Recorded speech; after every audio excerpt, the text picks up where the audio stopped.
boards. You know, Western Carolina shoots a lot of threes, which means there's a lot of long rebounds. Bradley just needs to make sure that their guards are going back for those defensive boards and keep that rebound differential at least close.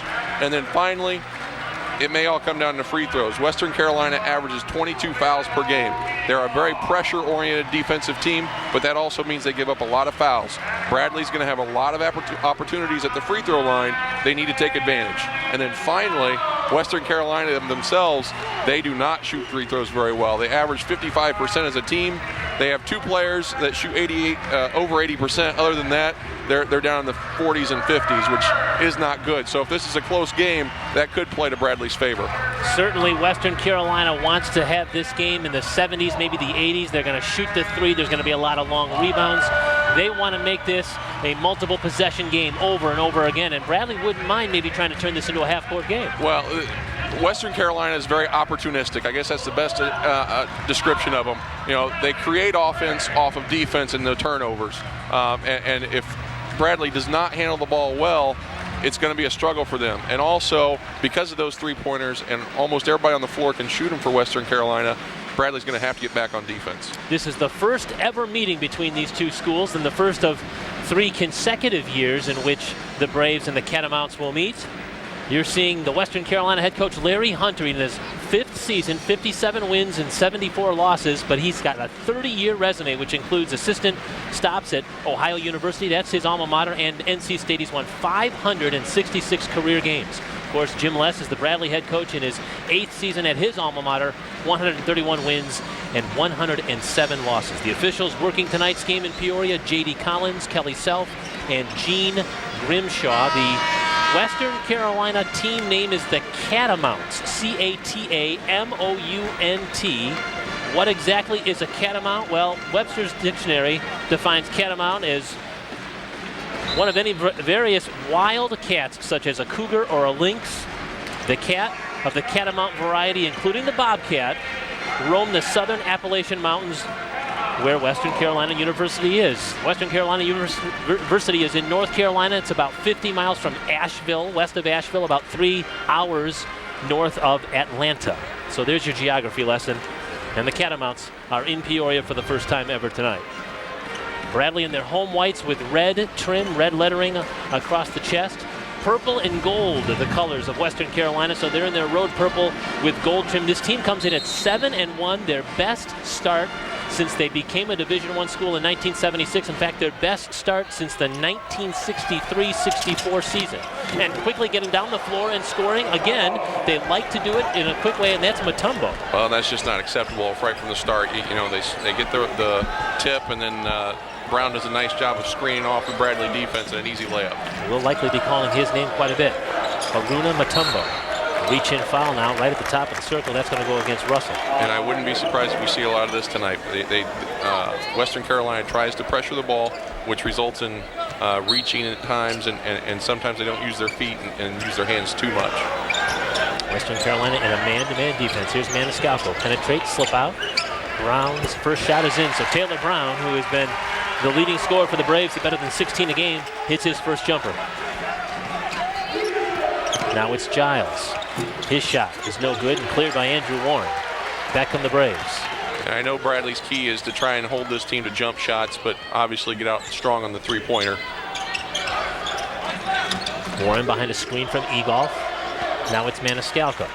We've played a minute, and we're tied at 2, and we're glad you're alongside for Bradley and Western Carolina. Maniscalco saves it. Fortunate there. Egolf kind of lost the ball, but Bradley recovers. Roberts trying to create. His pull-up jumper is front of the rim, no good. A little bit of a rush shot, but shot clock running down. That's all you can ask for.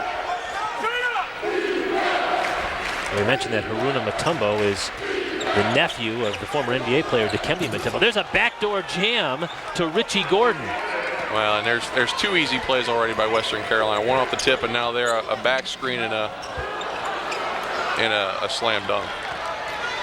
And they don't waste time watching the paint dry. They like to get the ball and come right up the floor. Giles 3, front of the iron, no good. Offensive rebound, Gordon. And one of the things the coach was working on very much in practice yesterday was getting back on transition defense, and Bradley was fortunate there, and 3 was missed, but no rebound. and we talked about it in the open, there's going to be a lot of long rebounds, and Bradley's got to collect those. There's one of them there. Giles the missed shot, and Will Egoff way out to get that one. Just to complete my thought on Mutombo, he's from Canada, from Ontario, and he's a former teammate of David Collins, the former Bradley Brave. They played together on some Canadian national teams, so some of the Bradley personnel, they are familiar somewhat with him. Brandon Giles has just picked up his first foul. Larry Hunter, as we mentioned, 30-year coach, and his teams just love to shoot the three. He is the 11th winningest coach among active NCAA coaches, so he's in some pretty elite company when you start talking about the guys, the Mike Krzyzewskis and the Jim Boeheims and those guys who have been coaching a long time that are on that list. He's 11th on that list of active coaches. Well, I'm going to date myself a little bit, but when he was head coach at Ohio University, he was my second choice before I chose Bradley. Oh, so, they recruited you, is yes, that right? they did. Well, that team, the last time, the only time that Western Carolina has been in the NCAA tournament was 1996. They played Purdue in the opening round of the tournament, and Bradley was also in that 1996 tournament field, playing in the Eastern region and playing Stanford. Sure. And not to forget what Andrew Warren just did. I really like that penetration he did there. That's something I'd like to see Andrew Warren do a little bit more. Sometimes he falls in love with his three-point jump shot, and there he took it nice, strong to the hoop, and got a foul and 2 free throws. And now a turnover. So the Braves will get it back. We played just about 2.5 minutes here. We expect there's going to be a lot of scoring. Well, both these teams like to do it. And Western Carolina again wants a fast-paced game. Here's Warren, flipped it out. It's Roberts. And you have to be under control against the pressure. From the baseline corner. Missed. Roberts is there for the offensive rebound, and he's fouled. So the Braves again aggressive on the offensive glass. Yeah, Warren did a nice job breaking the pressure, and then the Catamounts had to kind of scramble on defense and then miss the three-point shot. But Roberts, the energizer, gets in there, and he just does what he does. He gets his hands on a lot of balls, you know, I mean, deflections. Deflections, and that's one key statistic that you don't see a lot of teams keep is deflections, but that's one statistic that Bradley keeps specifically, and he leads the team more than double over any other player on the team. Yeah, the coaching staff knows all about those statistics. Egoff working baseline on Gordon, reverse jam. I'll tell you what, Will Egoff, he's like a third-year freshman because he really hasn't had a lot of experience. You know, first year was kind of a wash being a freshman. Last year he has the injury, and this year he's come out with a lot of confidence. And if he can just stand his own and be a presence inside for Bradley, you know, that will just help a ton. Wagoner with a steal. He is second all-time in Western Carolina history in steals. They got one in the backcourt and they got a layup. Well, and that's, again, what Western Carolina is. They're very opportunistic. If you're not careful with the ball, which the last 2 possessions have been a little sloppy for Bradley. Maniscalco's 3 is missed, but Andrew Warren an offensive rebound. The Braves will reload the offense. And the key here for Bradley is not to get their tempo too high. You know, they're kind of frantic right now because of Western Carolina's pressure. You don't want to get frantic, still run your offense, but just do it under control. Warren scores on one end, and then it's Williams who's entered the game, scoring on the other end for Western Carolina.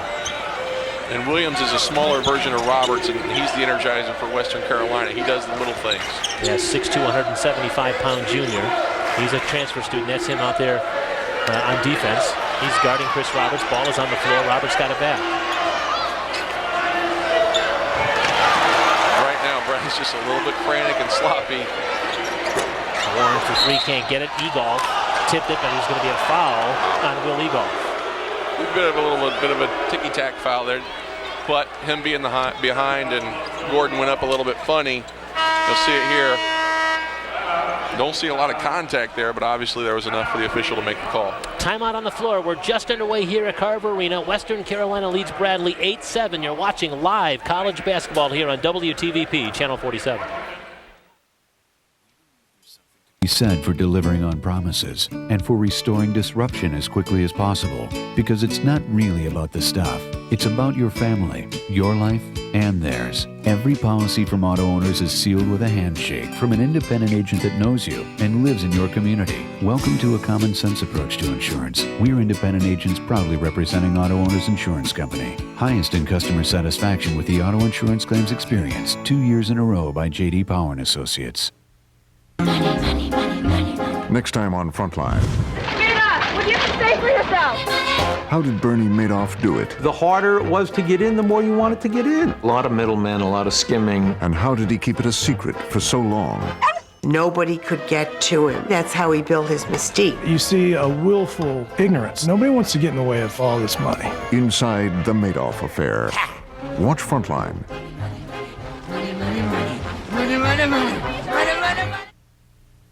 Moscow, home to the Red Square, the Kremlin, Lenin's tomb, and St. Basil's Cathedral.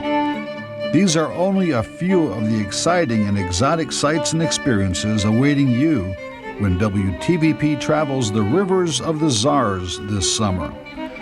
Join us on this incredible 12-day riverboat cruise from St. Petersburg to Moscow. For details, call Norma or log on to WTVP.org.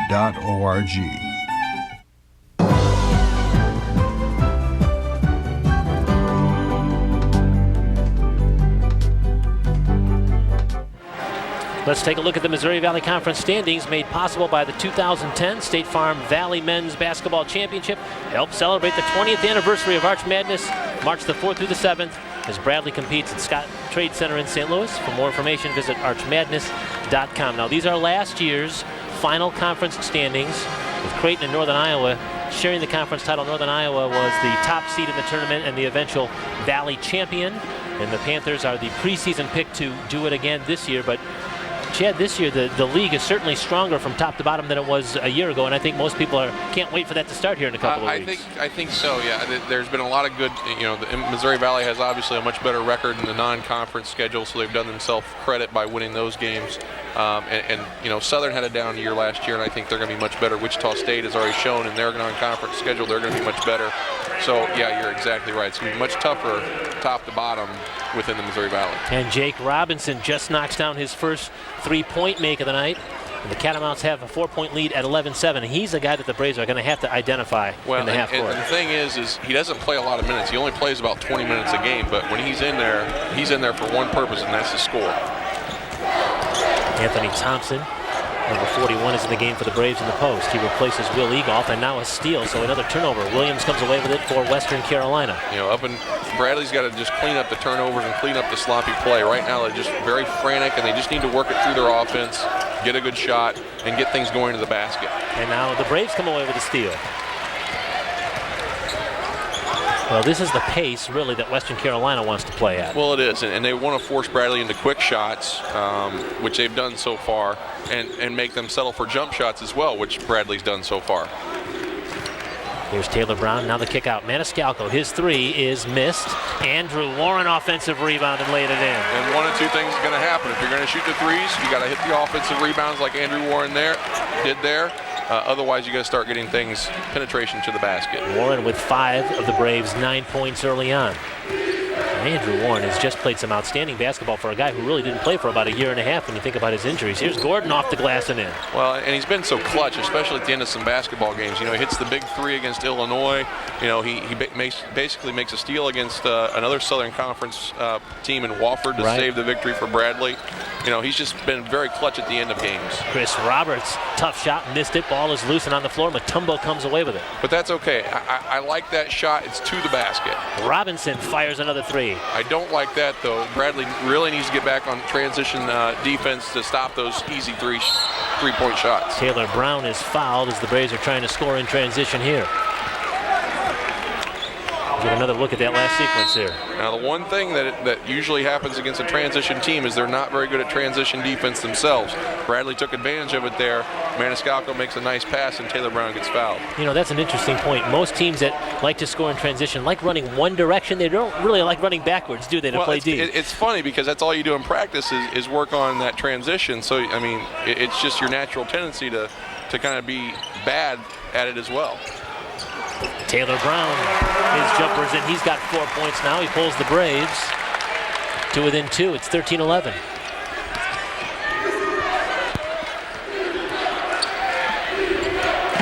And here's where we talked about the defensive style. Western Carolina is a opportunistic, create steals and turnovers. Bradley's more of a grind it out, make you play for a long period of time on offense, look for a good shot. Where we struggle is sometimes on the rebounds when we don't collect them. And there's a miscue that time. The pass is out of bounds, and so the Braves will get the ball back, and Wagner, after committing the turnover, leaves the game, and coming in for the first time is Keaton Cole. Which that'll be rare because Waginger's their only player that averages over 30 minutes. He's on the floor. He's their floor general. Now we're seeing Edrin McCain bring the ball up the floor as Sam Maniscalco gets a breather on the bench.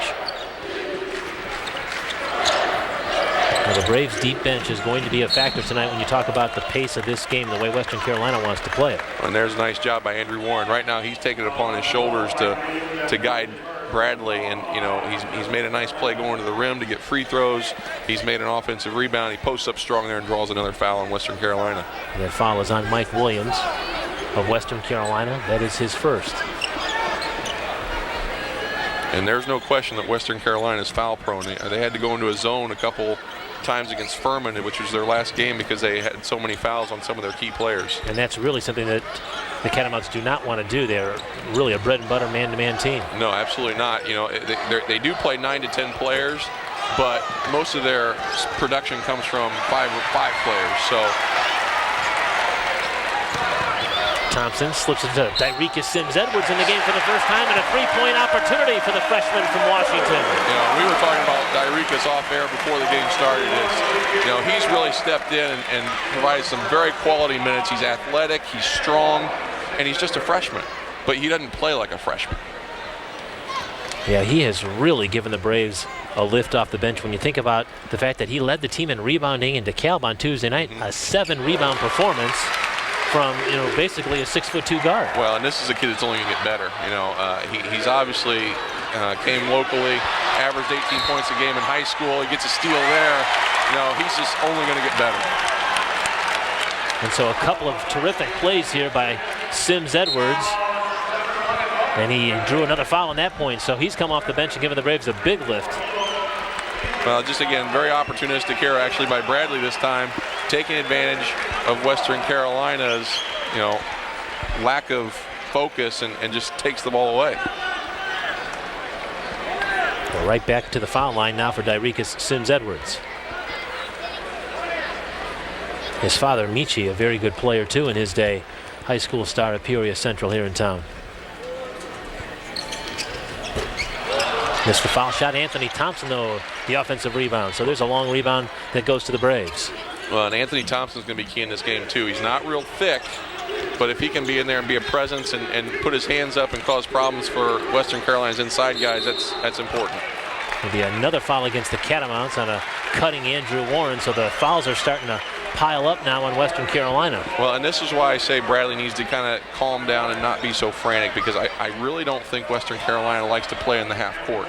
They want to get this out into an open style of game, and I think when you get them in the half court, like I said, they don't move their feet, they start reaching, they get frustrated because it's not the game they want to play.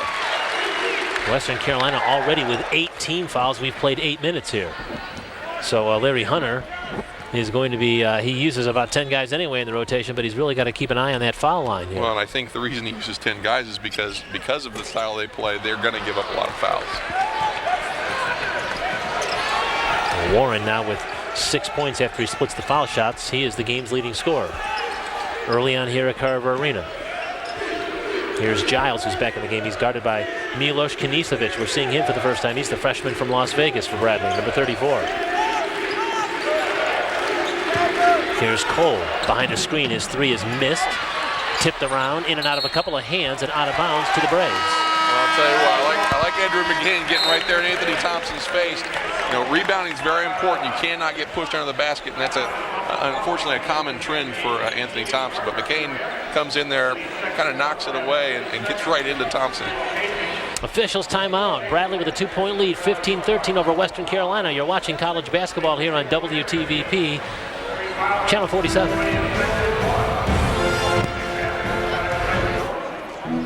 As a SEFCU member, you're making a difference.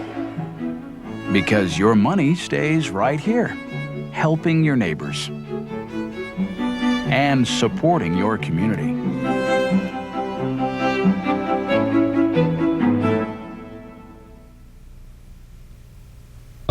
Next time on Nova, at the heart of Africa. This is the point of my dream. something is happening on the tallest volcano on Earth. The quicker we get out of here, the better. Mountains do claim lives. Is Kilimanjaro dying? It's frightening here. PBS presents Nova, Volcano Above the Clouds.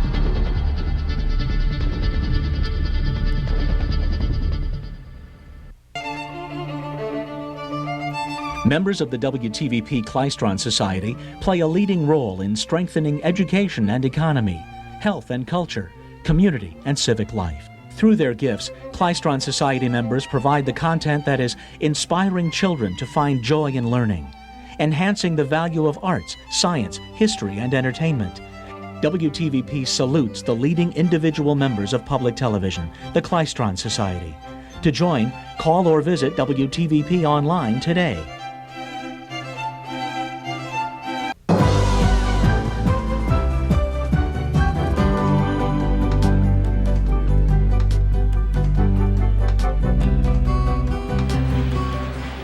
We are back at Carver Arena. Kurt Pegler, Chad Klein, and our WTVP sports crew, where Bradley has a 15-13 lead over Western Carolina. We've played about 8.5 minutes of basketball here. First ever meeting between these two schools. And we mentioned that this is kind of an educational experience for a lot of people concerning Western Carolina. Nobody really had heard much about this team, but they are off to a 7-1 start. Their 6-game winning streak is the longest in 10 years. Their longest winning streak a year ago was a 4-game win streak, and their RPI is 40. So Bradley's really looking at this as a quality opponent that maybe nobody is kind of flying under the radar here. Well, the thing is they won the North Division of the Southern Conference last year, and they returned all their starters, and they returned 10 lettermen. So this is an experienced team. They're picked to win the Southern Conference North Division again this year. So you cannot take this team lightly. McCain, Egolf, Warren, Knisevich, and Sims Edwards, the 5 on the floor for the Braves right now. The ball is stripped away from Andrew Warren. Here comes Brigham Wagoner. He's a senior from Ohio, and he is their steals specialist, as we mentioned. He's second in the school's all-time list. And here's their three-point man. Robinson missed from the outside. Egolf had it knocked out of his hands by guess who? Well, the steals guy. You just got to be strong with the ball, because he's going to linger wherever you are on the rebound, and then hit the three. Follows it up with a three-pointer. That's his 13th three-point make of the season. He shoots it at 32%. He had a school record 81 steals last year, so he's always around the basketball. And now we got a foul way out on the perimeter. Again, I saw this in practice. Bradley worked a lot on ball screens, how they were going to take or go against the pressure. And Warren does a nice job. They were going to dribble hard into him and try and draw fouls like this and draw cheap fouls on Western Carolina. That's the 9th foul on Western Carolina here in the first half. And the thing is, you don't want to draw a foul that far out on the floor. Way away from the basket. Yeah, I understand you want to play pressure defense, but that's just not good defense there to draw that kind of foul. So the Braves are going to be in the double bonus from here on out. And that is not uncommon with Western Carolina. Like I said, they average 22 fouls a game, and they're well on pace tonight. And Warren makes good on both free throws, and then he's going to go to the bench in favor of Chris Roberts. So Andrew Warren gets a little breather after making the foul shots. And again, he's off to a nice start here with 8 points. And they're going to need him. Don't expect him to be on the bench too long, because he seems to be the one player for Bradley that has not been affected by Western Carolina's pressure.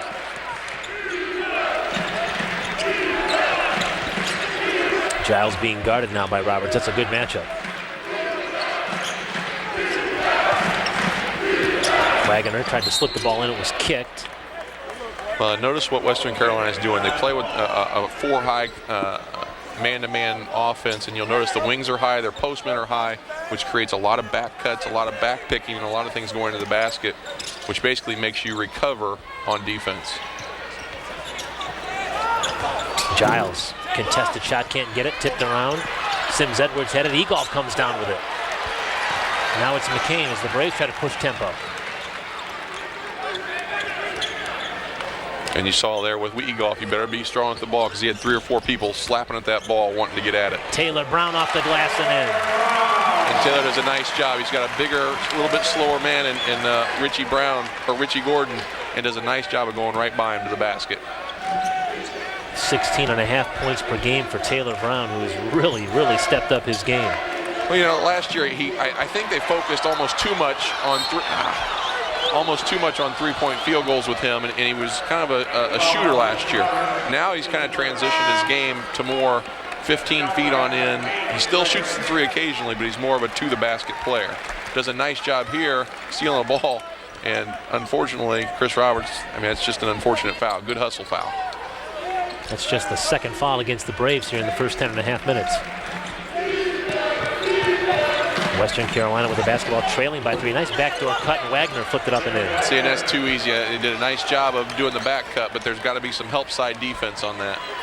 The problem with the 4 high, though, is there's not a lot of help side available. Sims Edwards down the lane, flipped up a shot, couldn't get it to go. It's all right. Nice strong nice strong move to the hoop. Just needs to finish that stronger. Spinning as Mutombo had a shot blocked.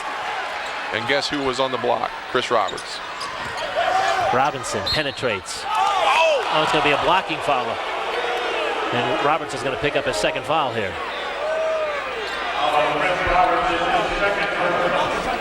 Thought he did a nice job moving in. Let's see if he had his feet set. He moved in, did a nice job. Still just kind of gliding across. Didn't quite get his feet set. So Jake Robinson to the free throw line, 6'8", 205-pound senior. He's from Canton, North Carolina. He became the school's second all-time leading three-point shooter in Saturday's victory over Furman. 209 for his career coming into the night, so add the one that he's already hit, so 210 made three-pointers. But he really struggled early in the season and is coming on now. Yeah, he's found his rhythm. I like the fact that he missed a free throw there. He's one of their better free throw shooters at 82%, but missed one there. And this basketball game is all even at 19. Egolf off the nice feed from Sims Edwards, and he was stripped. Ball in the corner now, and Warren, who's back in the game. So is Maniscalco. That's him with the basketball. And now Brown. Here's Egolf on the baseline. He may have walked. No, there's going to be a blocking foul.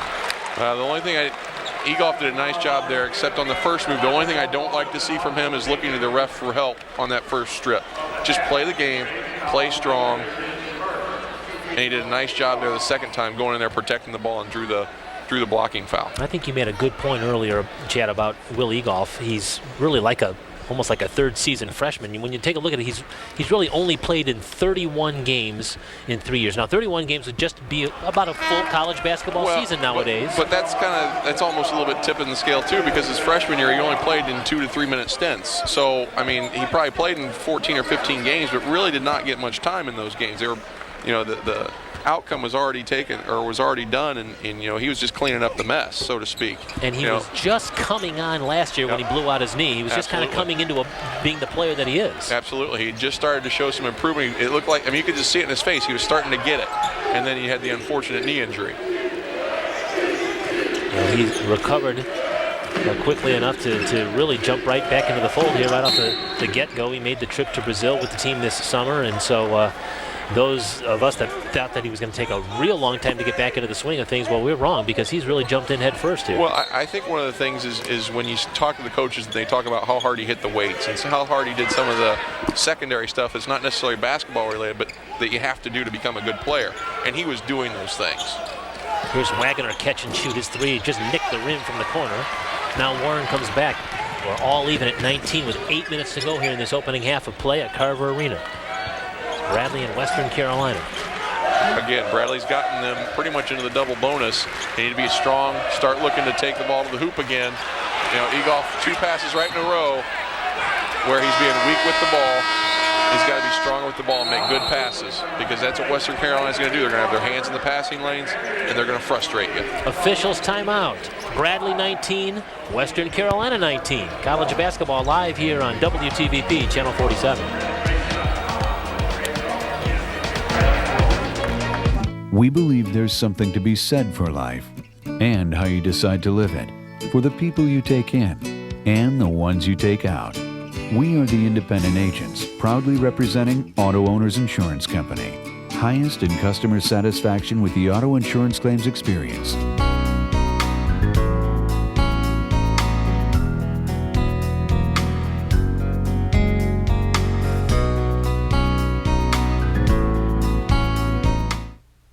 since the Evansville Purple Aces wore sleeves, since the days of the 45-second shot clock, since uniform shorts were actually shorts. Arch Madness has become one of college basketball's premier tournaments. Don't miss this year's State Farm Missouri Valley Conference Men's Basketball Championship, March 4th through 7th at Scott Trade Center. It's your chance to celebrate 20 years of Arch Madness in St. Louis. Looking for some drama and a bit of history? Well, you've come to the right place. Sure, that's great. Oh my goodness. Hard to believe a little chunk of wood, huh? Oh my goodness. Don't miss our visit to Mobile, Alabama on the next Antiques Roadshow.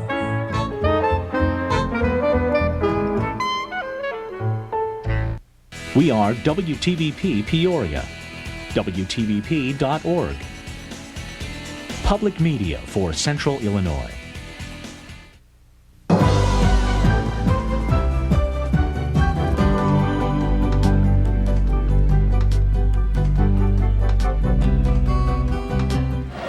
One statistic we're trying to keep our eyes on in this matchup between Bradley and Western Carolina is the turnover battle. But right now, Chad, we've played 12 minutes of this basketball game. Bradley has 4 turnovers. Western Carolina has 4 turnovers. Well, yeah, and that's what comes to the defensive aspect of the game again. Western Carolina tends to turn their opponents over at least 20 times a game. Bradley only turns the ball over about 12 times a game. Which philosophy is going to win out? Is the pressure going to win out, or is Bradley going to be strong with the ball and not turn the ball over?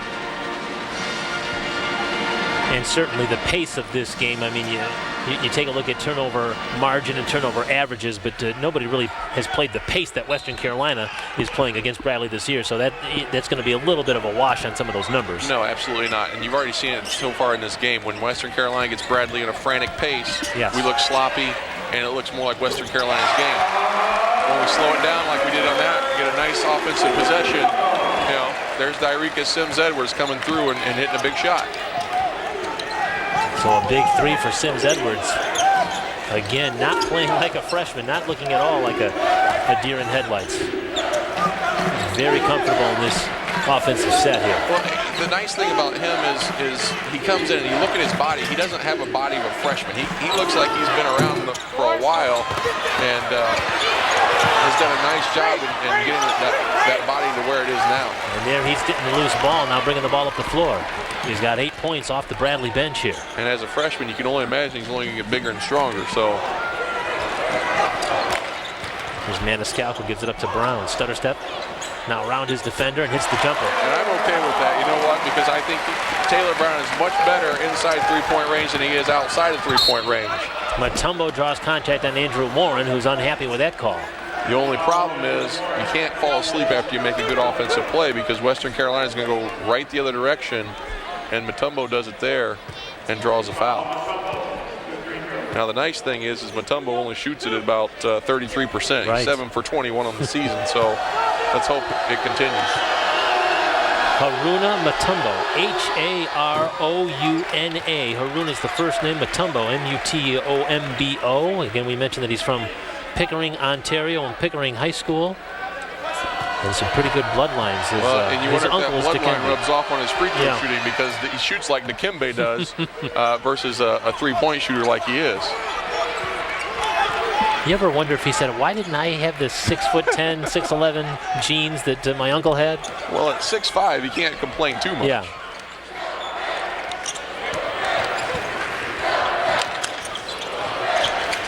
Maniscalco, nice pass down to Brown, changes the hands and scores.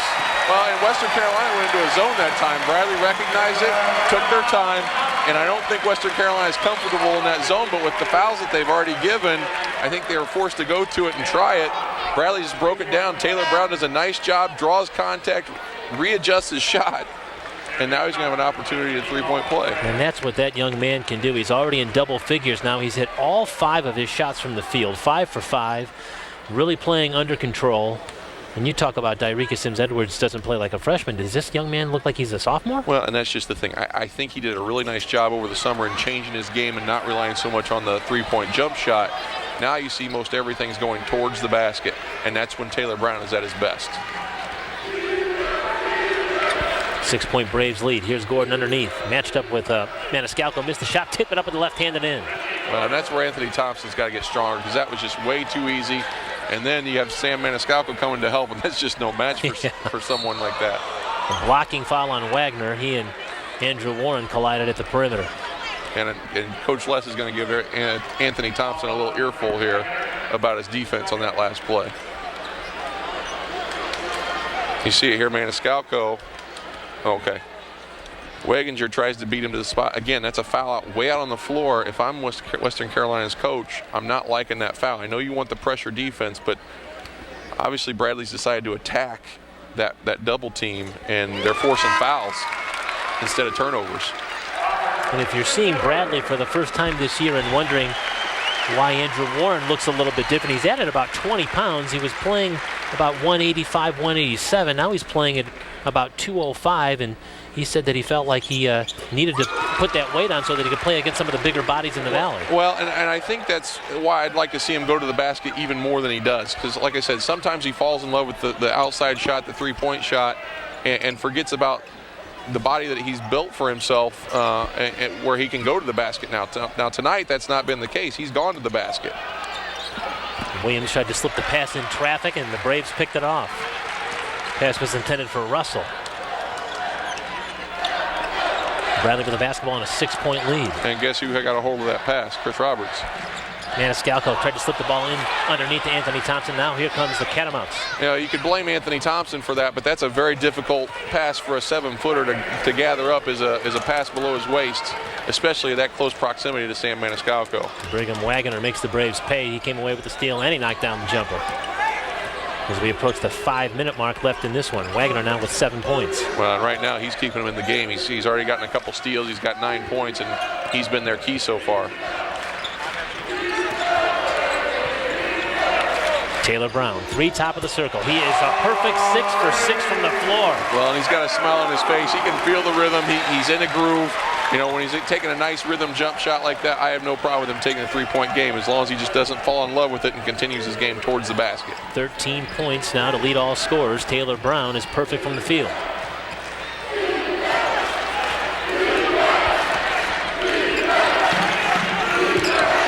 Four and a half minutes to go in this opening half. Here's Williams. He's that spark plug off the Catamounts bench. Being guarded by Roberts. Works behind a screen from Gordon. Missed the shot. Warren, the defensive rebound, and the foul's going to be on Richie Gordon now. Well, the only thing there is Anthony Thompson and Roberts did a nice job going back and forth on the ball screen, but all of a sudden Anthony Thompson went back to the lane, and it left an open shot for Williams. Now Gordon comes flying in and fouls Warren on the rebound.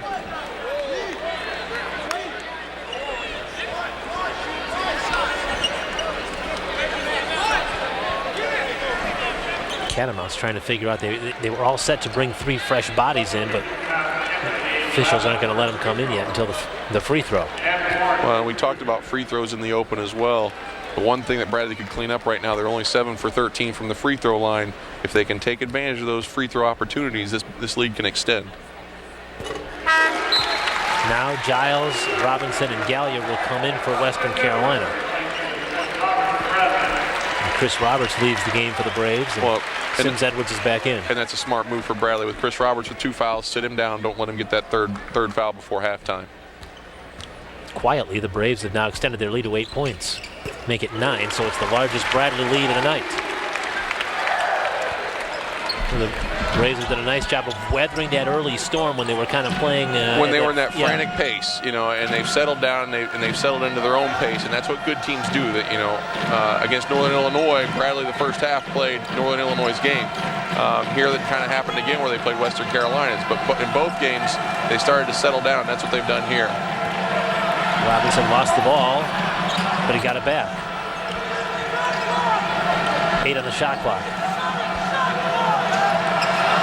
Catch and shoot, and the 3 is in. Boy, Haruna Mutombo was left open, and he made the Braves pay. But the thing is, with Western Carolina's style of offense, they're never out of the game, because they'll just start launching 3s, and that just turns the game frantic again.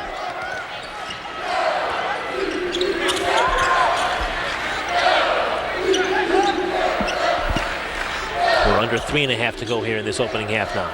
Maniscalco spinning. Well, I like this. Bradley slowing down the tempo, trying to get a good offensive possession. Warren, his three, top of the circle, rattles in and out. Now it's Wagner back in the front court. Giles one-on-one with Maniscalco, and a three-point opportunity, and just like you said, it doesn't take long for that offense to get warmed up again. You know, I have no problem with the defense there until the very end. All of a sudden, Sam Maniscalco slaps down. I don't think he ever touched the offensive player in Giles, but it just looked like he did to the official just because he slapped down. I don't think he ever touched him, but because he slapped down, the ref's going to call that 9 times out of 10. Brandon Giles will have a free throw when we come back. We've got a timeout on the floor. Bradley's got a 4-point lead. You're watching Bradley and Western Carolina live here on WTVP Channel 47.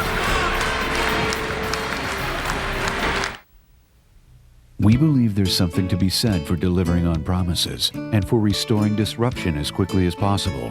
Welcome to a common sense approach to insurance. We are independent agents proudly representing Auto Owners Insurance Company. Highest in customer satisfaction with the auto insurance claims experience.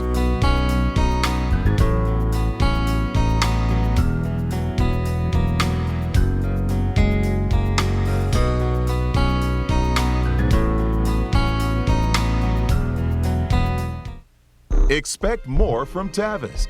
Go beyond the interview with real conversations. One of the most respected voices in America, Tavis Smiley gives you an insightful exploration of the issues that matter. A fresh mix of arts, culture, and politics. Expect more insight, more voices, more Tavis. Expect more of what matters. Tavis Smiley.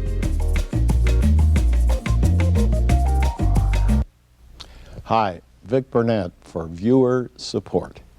I've been involved in community activities for many years, and I know, as you do, that WTVP is a gem for all kinds of informative and entertaining experiences and deserves your support. Please, do your part.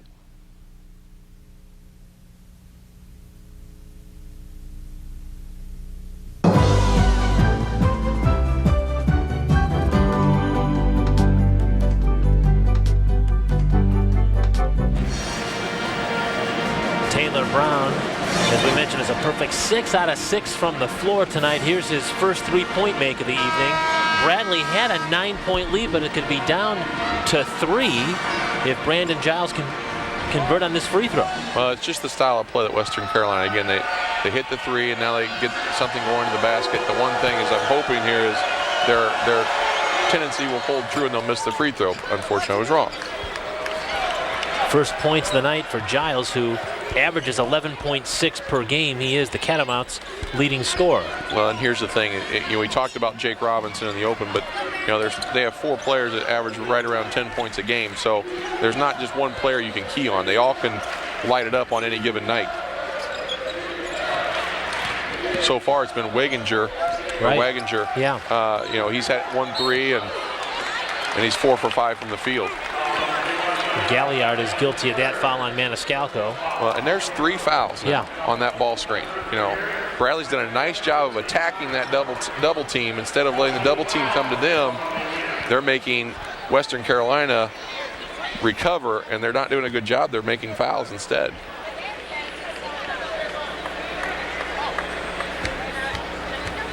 Maniscalco really all season long has been bothered by a bad left ankle. He will not use that as any sort of an excuse, but his offensive numbers are off just a tick from where they were a year ago, and he's not using it as an excuse, but certainly an ankle injury is hard on a guard. It's bad, and he's had problems with both ankles at times, and he doesn't use it as an excuse. The nice thing is now he has a nice supporting cast that he doesn't have to do as much scoring. Warren was not here last year, so he relieved some of that pressure. Taylor Brown was scoring about 3 points a game. Yeah, and now this year he's picked up his scoring dramatically. Egolf's picked up his scoring. You got Sims Edwards who's scoring. There's not just one guy. Obviously Taylor Brown's scoring at almost 17 points a game, but he doesn't have to Maniscalco doesn't have to shoulder that burden like he has in the past. How about Jake Robinson, the 3-point threat, scoring from the low block? And that's kind of out of the ordinary because he takes 70% of his shots from outside 3. But he does have a 6'8" frame, and he used it to his advantage there. And there he does. You're exactly right. That whenever you have a smaller player on you, it makes it that much easier inside. 2 minutes left in this half. Bradley's lead is 2. Sims Edwards hangs and fires. Had his shot kind of altered there. Well, I like the to the basket, but a little bit out of control. Probably need to look for a pass outside, and it results in an easy 3, a rebound, and now a Wagner made 3. Boy, has Brigham Wagner really come through in the clutch right now for Western Carolina. And what we say there, Bradley was up 8 points, and now Western Carolina, in a matter of about a minute and a half, is taking the lead. Yeah, it was a 9-point Bradley lead, so they've quickly turned it around. Now Maniscalco answers with a 3. And that's a big shot. And that's more what Maniscalco's done this year, is he's made the big shots. Jim Les calls timeout. He wants a 30-second timeout. And again, I don't think you can underscore what Brigham Wagner has brought to the table so far for Western Carolina. We've talked all about Brandon Giles. We've talked about Jake Robinson and Haruna Mutombo, but here's Wagner at 6.4 points per game with a 12-point opening half. Right, but well, this year, Western Carolina's had 6 different players lead them in scoring. So as I said, you can't key on one player. Now, yeah, we talked about Jake Robinson, and you obviously have Giles like said, and Mutombo. You know, Mutombo was the freshman of the year last year, averaged 14.4. This year he's down at 9.5, so his scoring's off, hasn't found the rhythm yet. But you just can't key on one player. You know, there isn't a player on the floor that can't shoot a 3-pointer. So if any one player gets hot, you can't, you know, they're gonna light you up. A big 3-point make there for Sam Maniscalco, his first field goal of the night. You know, he has the Bradley school record for most 3-pointers in the first 2 years of his college career at Bradley, and he hits that 3 there to give the Braves a 2-point advantage. Well, and he worked very hard in the offseason working on his shot because, you know, teams didn't respect him. Even though he does shoot quite a few, he didn't shoot a very high percentage from 3. You know, he had a tendency to shoot on the way down, which made him come up short a lot. He worked a lot over the summer on that shot, and now he's doing much better and he's much more confident.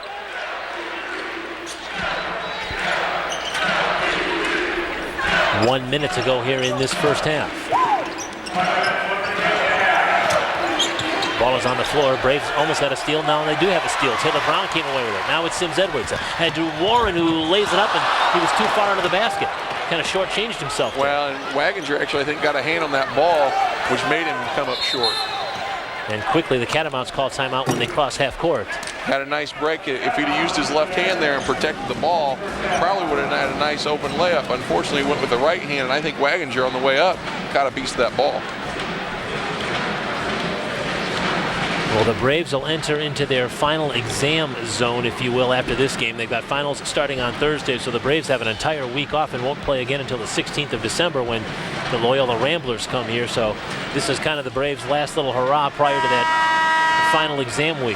Well, there's times where you look forward to that because this is we always talk about basketball, but you got to remember these are student athletes that go to school, and basketball is just a small part of what they do. They're actually in class most of the time, so it's kind of a ramp it up and work on the scholastic part of it now, and then come back, take a little break from basketball, maybe take a couple days off and focus on the school, and then come back strong for basketball later. Although the Bradley coaching staff reminded me this morning at the shoot-around that, nobody really likes final exams, so they were all really fired up for tonight's game because after tonight, you get tired of studying. It's all about exams. Yeah, and I can guarantee you there's not been a lot of studying done up to this point. That's speaking from my own past experience, of course. Here's Robinson. Well, and that's freed up for 3. Bang! Wow. That was just a bad play by Taylor Brown. One, he gambled on a steal, got himself out of position, and Jake Robinson shoots the most 3-pointers on the Western Carolina team and shoots them fairly proficiently. You just can't leave him wide open. That's his second of the night. It's a 1-point game, and the ball is out of bounds off of Maniscalco. And so now with 4.3 to go, Western Carolina has a chance to cash in before the horn here. Well, and really Bradley up to this point has controlled the game, but you wouldn't know it by the score because, Western Carolina's up 1 because they've had a nice little, got us frantic again in about 3 or 4 possessions. Bradley's just played sloppy. Well, it's a senior team. It's a team that is not rattled very easily, and they've certainly showed that here tonight. Well, and they're not going to go away. Mutombo at the horn.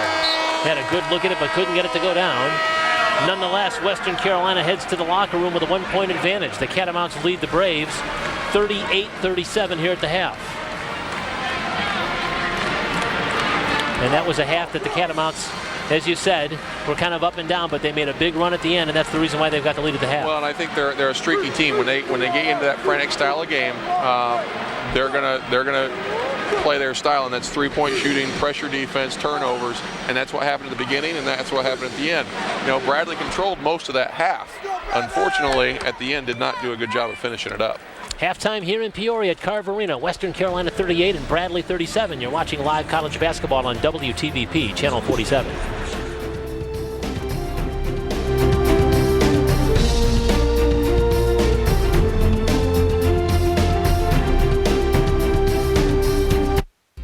Norm Abrams, who is the lead contractor on This Old House, I read a story about him one time when I was about a second-year apprentice. The story was how the producer of This Old House met him, and it had something to do with his scrap pile. His scrap pile, in the process of building a building, was relatively small. And at the time, I was having some trouble learning how to bend conduit, which is kind of the electrician's bread and butter. And so I used that concept to try to become a better conduit bender. By the time I got through that, I became a better pipe bender. I was basically the electrical supervisor for the entire building, the entire facility. First time I've ever done a sound studio, and that was quite a challenge. The fact that we had so much lighting. I've never been involved in so much lighting within one small space in my whole career, and that was a challenge.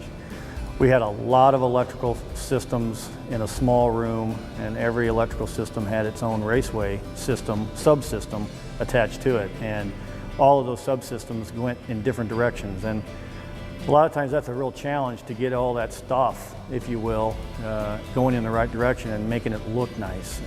Electricians really have a hard time showing people our craftsmanship simply because most of the stuff we do is hidden. It's either above the ceiling or behind the wall. But what really shows our craftsmanship is our conduit bending. That's our trophy, if you will.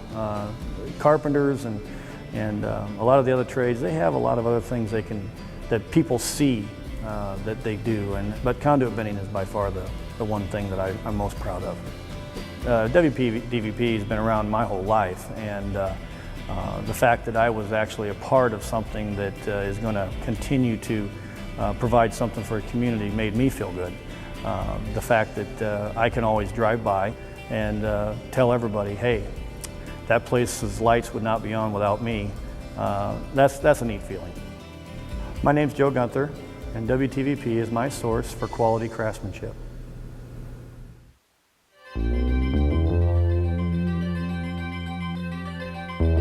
Hi, I'm Jim Wilhelm. Behind me is the Mississippi River, and back there is the mouth of the Missouri River, which was believed to be the gateway to the Pacific Ocean. It was here near the present-day town of Hartford that the core of discovery was forged. In the winter of 1803, Lewis and Clark chose the Illinois side of the Mississippi River for their first camp. It was picked not only for its timber and game, but also because the Corps was banned from crossing the river. Although the Louisiana Purchase had occurred months before, the Spanish governor was not about to allow a military expedition to enter the Missouri River until an official transfer of sovereignty took place. Lewis really didn't care because it was too late in the season to begin the journey anyway, and he needed the time to gather more information. It's sometimes hard to realize today how extraordinary this adventure was. It was almost like traveling to another planet. No one knew past a certain point what to expect, if the local tribes were friendly, what languages were spoken, or even if there was game available for food. The activities of that winter, along with the planning and expectations for the journey, are explored in this interpretive center. Inside, displayed lead visitors through the early stages of the Lewis and Clark story, while outside is a recreation of that first encampment. Of all of the camps established by the Corps, the time spent here was second only to Fort Mandan the following winter.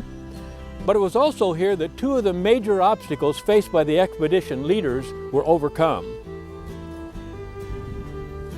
The first is an old one faced by militaries throughout history, turning recruited strangers into a team. Clark, a longtime Army veteran, immediately set them into work building the winter quarters, assigning daily tasks, and creating squads. The men were selected by the captains from various outposts and towns during their journey to Illinois. All candidates had to be unmarried young men with backwoods skills. Several recruits came from Fort Massac and Kaskaskia in the Illinois Territory. They weren't allowed to go into St. Louis, and camp life rapidly became very monotonous. By the end of that winter, Lewis and Clark had chosen the 26 men who would make the full journey. In addition, the Corps had become a disciplined unit, yet bringing the men together was not the captain's only concern. To transport the men and supplies on the first leg of the journey, Lewis had a keelboat built in Pittsburgh. Today, a recreation of that craft dominates the main floor of the interpretive center. It was more of a galley than a traditional river craft, and it had 4 modes of propulsion. When needed, it could be pulled from the shore with ropes. The second was a 32-foot mast that was hinged so it could be lowered to avoid overhanging tree limbs. It was equipped with oars and it could be poled, back-breaking work against the current. The boat was very awkward to maneuver, and the crew was constantly struggling to keep the heavy boat off the sandbars that lined the twisty channels. But that's only half the story. This recreation is a cutaway and demonstrates another dilemma facing the captains. Part of the winter had been spent experimenting with how to pack the most items on board while maintaining a proper trim. It was not an easy task. Items that would be used early in the trip or items that were used daily had to be in easy reach, and their removal could change the weight distribution of the boat. The hold was 31 feet long, and it could hold cargo of 12 tons. Surrounding the replica are displays listing some of the supplies taken. Other than armament, Lewis spent the most money on what he called portable soup. 193 pounds of it was stored in 32 containers. It was a dry mixture of beans and vegetables which the men hated, but in the end it probably saved their lives during the mountain treks. They also took along 226 pounds of gunpowder packed in lead canisters which, when empty, could be melted down to make more shot. On May 14, 1804, one member wrote, "We fired our swivel on the bow, hoisted sail, and set out in high spirits for the Western expedition. There would be no more letters, no more fresh supplies, no more reinforcements. Civilization had been left behind." For more information or for hours the Lewis and Clark Historic Site is open, call 618-251-5811 or log on to their website at www.campdubois.com. And join us in the future for another Illinois Adventure Quick Trip.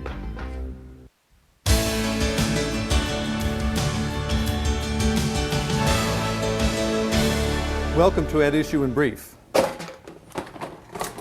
Beginning January 1st, the City of Peoria has a new contract with PDC for refuse collection. It includes recyclables in a toter similar to this that will be 95 gallons in size.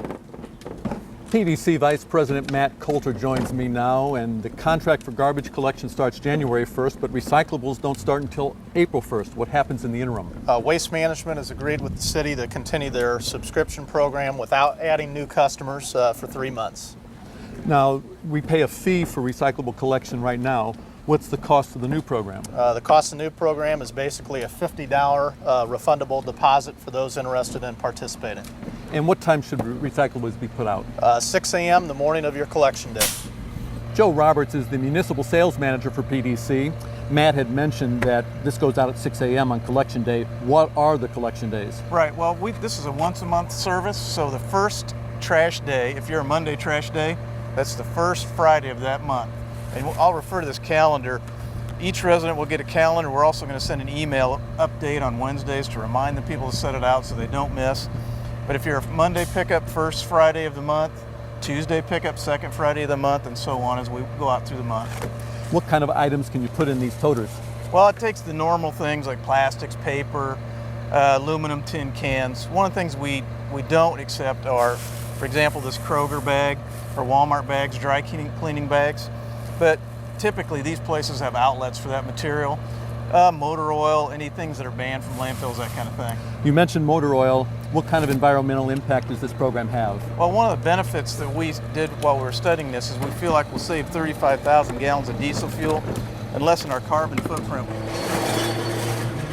For At Issue in Brief, I'm H. Wayne Wilson in Peoria.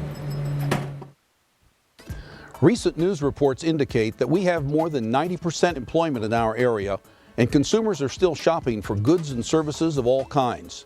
Hi, I'm Phil Zini, Vice President of Development for WTVP.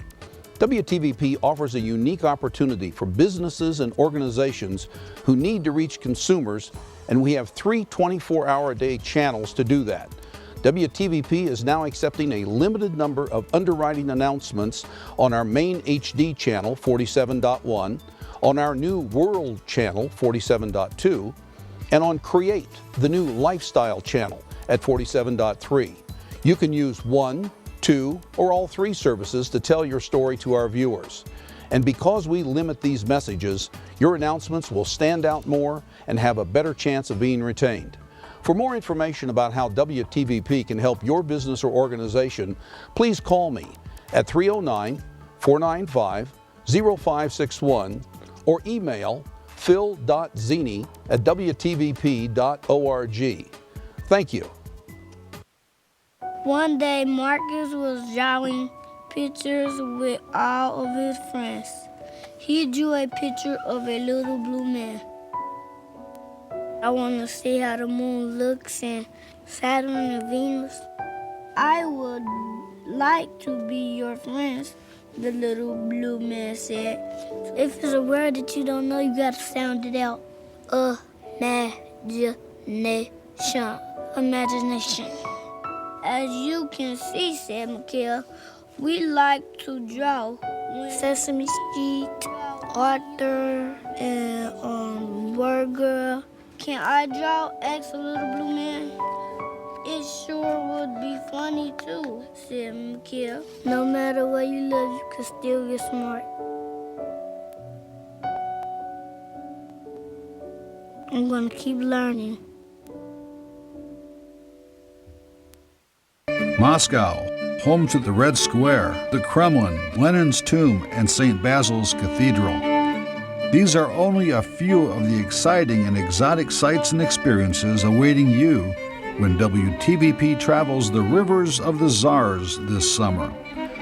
Join us on this incredible 12-day riverboat cruise from St. Petersburg to Moscow. For details, call Norma or log on to WTVP.org.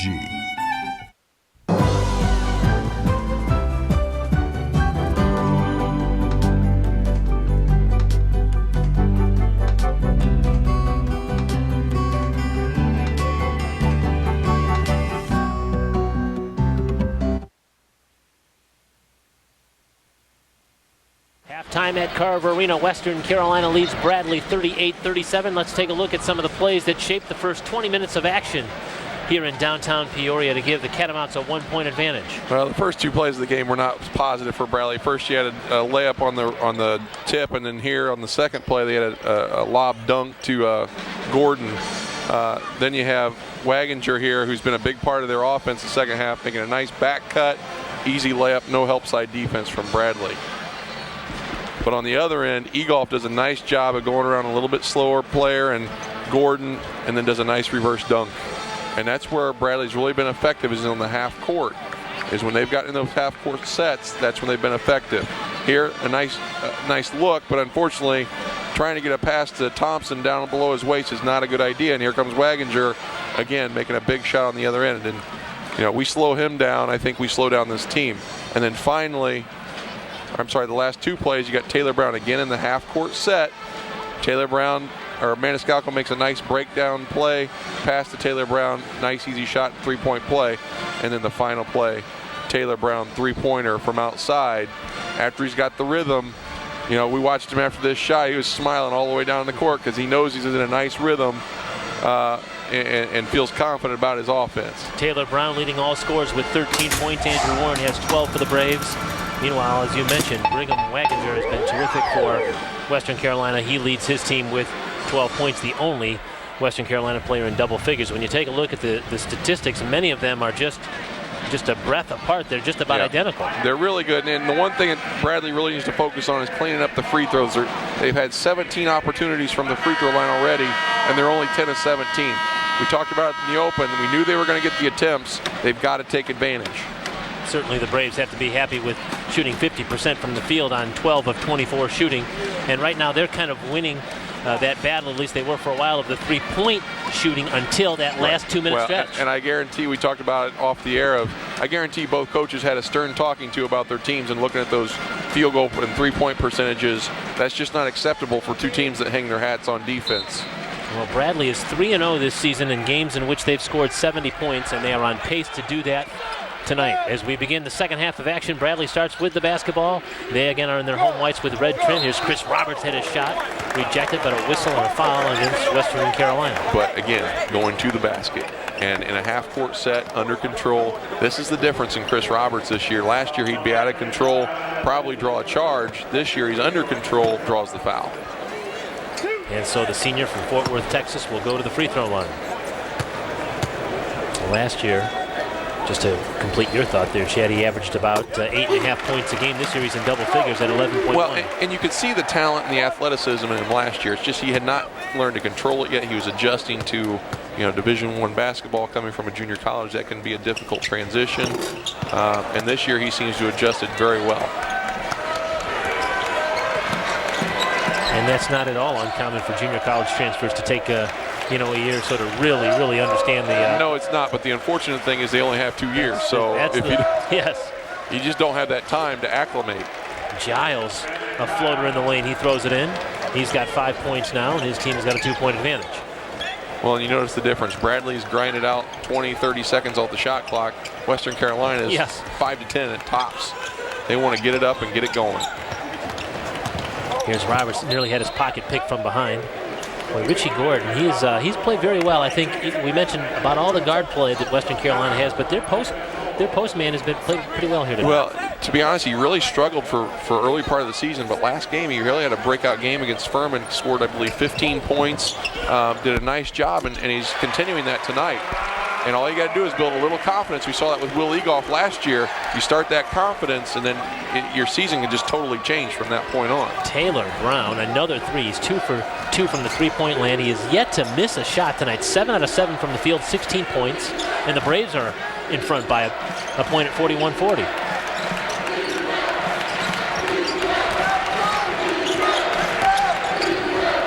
Waginger tried to slip that ball into Gordon. That was a nice pass. Well, and nice help there from Chris Roberts. Egoff got picked off, but Roberts helped down, and I think got his hand on the ball, and then it went off of Gordon at the end. Nice to see Dodie Dunson is back, by the way, with the Braves here. Did not travel with the team to DeKalb or to Las Vegas, but is back with the team now. I'll tell you, it's kind of fun watching him Thursday as he's doing all the running drills and all the drills that are non-basketball related. He's doing them with the team. He's dressed in practice gear. He's dribbling off on the side, working on his game with the right hand, working on one-handed jump shots, things like that. He's still trying to get his game better, which anytime you're hurt and you can do that, that's positive for next year. Warren's basket now has Bradley in front by 3 at 43-40. Here's Mutombo now, guarded by Roberts. Gordon's jumper over Egoff is in. I'll tell you what, I got to think Coach Les is okay with that type of shot from Gordon because he's more of an inside player, but obviously showing a little bit of range there.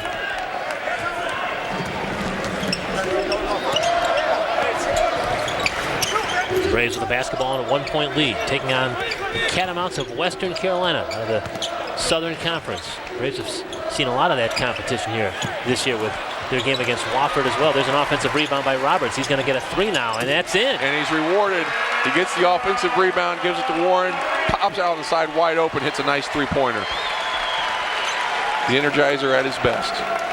Just like you called him in the open to the show. I would say Bunny, but I don't think he'd appreciate being called the Energizer Bunny. I don't think he wants to be known as that either. There's a turnover by Western Carolina. The Braves will get it back, and Robinson checks in the game now for the Catamounts. of Larry Hunter. Also sending in kind of their energizer guy, and that's Mike Williams. Here's another look at that. Chris Roberts, he got the offensive rebound to keep the possession alive, and then Andrew Warren gives it right back to him. You make the good effort, and you always get rewarded in the end, and that's exactly what happened there. Braves with the basketball now in a 4-point lead. Here's Roberts going inside to Egolf. Give and go. Roberts works baseline, lost the ball out of bounds, but it's off of Western Carolina. Nice give and go there. Just unfortunately broken up by Western Carolina, but Bradley still retains possession.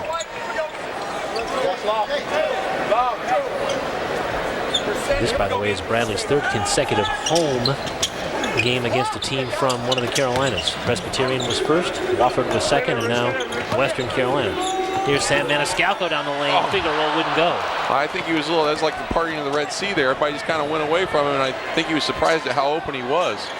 Robinson passed up the three, and instead it's going to be a baseline move by Mutombo.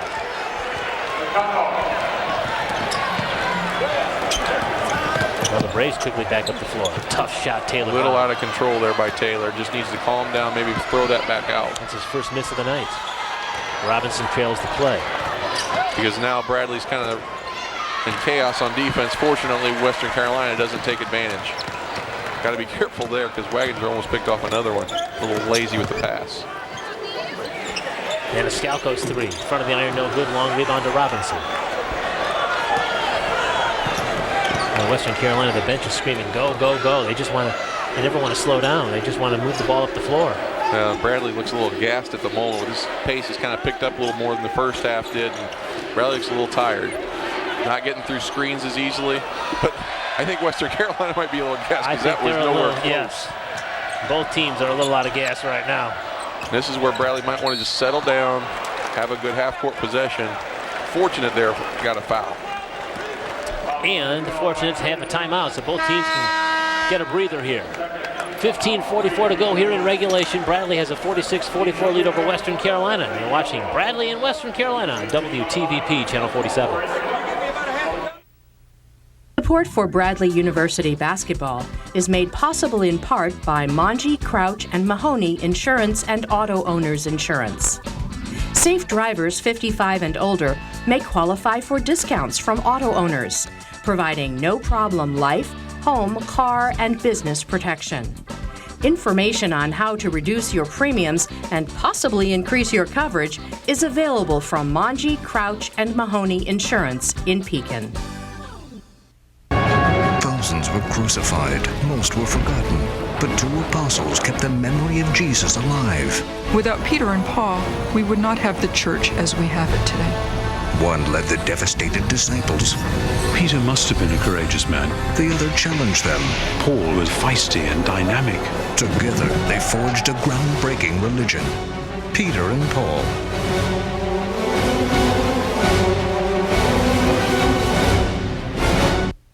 Moscow, home to the Red Square, the Kremlin, Lenin's tomb, and St. Basil's Cathedral. These are only a few of the exciting and exotic sights and experiences awaiting you when WTVP travels the rivers of the Tsars this summer. Join us on this incredible 12-day riverboat cruise from St. Petersburg to Moscow.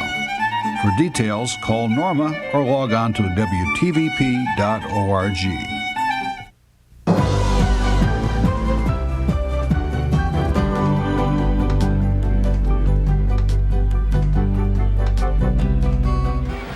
Haruna Mutombo was the freshman of the year in the Southern Conference last year. His sophomore season is off to a good start as well. There's his nice move on the baseline.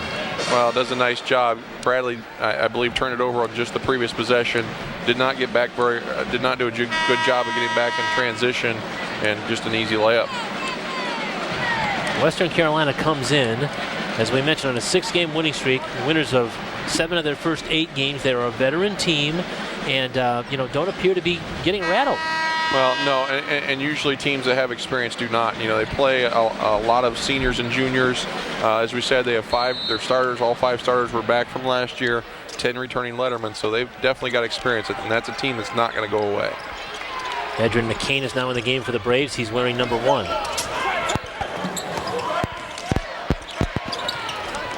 Little zone here from Western Carolina. Well, no, they're back to a man. It looked like initially they were a little it's kind zoned. of a matchup. Yeah, I think it's a matchup zone because they're just kind of,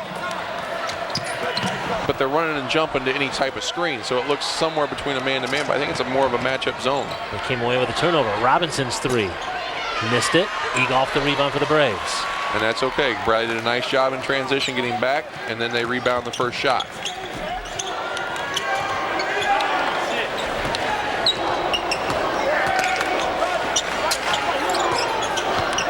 And really, so far, we talked about this has been a very even game. The statistics are very, field goal percentages are about the same, rebounds are about the same, turnovers are about the same. I mean, these are two evenly matched teams.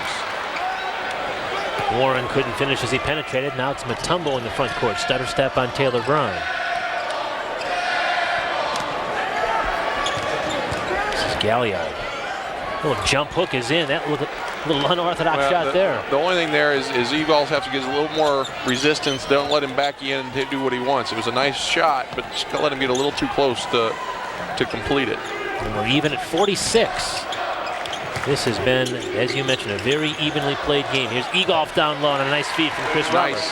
And he did that with a ball fake. The defense overextended to looking to Taylor Brown, not letting him get an open shot, and just left Egolf wide open underneath. 4 points now for Egolf. He also has 6 rebounds.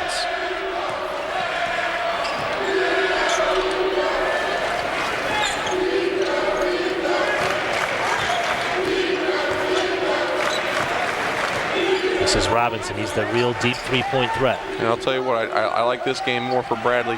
Slow down the tempo. Western Carolina, I don't think, again, is that comfortable in a half-court set. And if you can get them into this, something good's going to happen for Bradley. Like there, you get a shot clock violation. They're just not comfortable playing the half-court set. Larry Hunter's team lost track of the shot clock, and it's going to be a turnover now on the shot clock violation. Dyreka Sims-Edwards in the game now for the Braves, and Anthony Thompson as well. So Thompson, Sims-Edwards, Roberts, Edrin McCain, and Taylor Brown are the 5 on the floor for the Braves right now.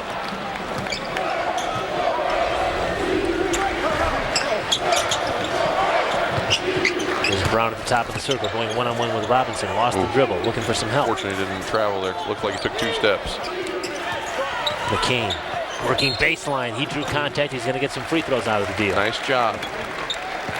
To the basket again, being very aggressive, getting around the double screen or the ball screen that was coming up. You'll see it here. They try to double team. He dribbles right out of it, gets in, and forces Galliard to foul. A noticeable difference in the pace of the game in the last 4 possessions. Much more so. And I know we talked about Bradley being 3-0 when they get to 70 points, but I really don't think it plays to their advantage to get in a running game with this team. Western Carolina, that's all they want to do is run and shoot those threes. And as we saw it in the first half, and I think we're seeing it here, like as you said, in the last 3 or 4 possessions, when Bradley gets in the half-court set, we're much more effective, and I think Western Carolina gets a little frustrated. Braves showing a little bit of full court pressure here.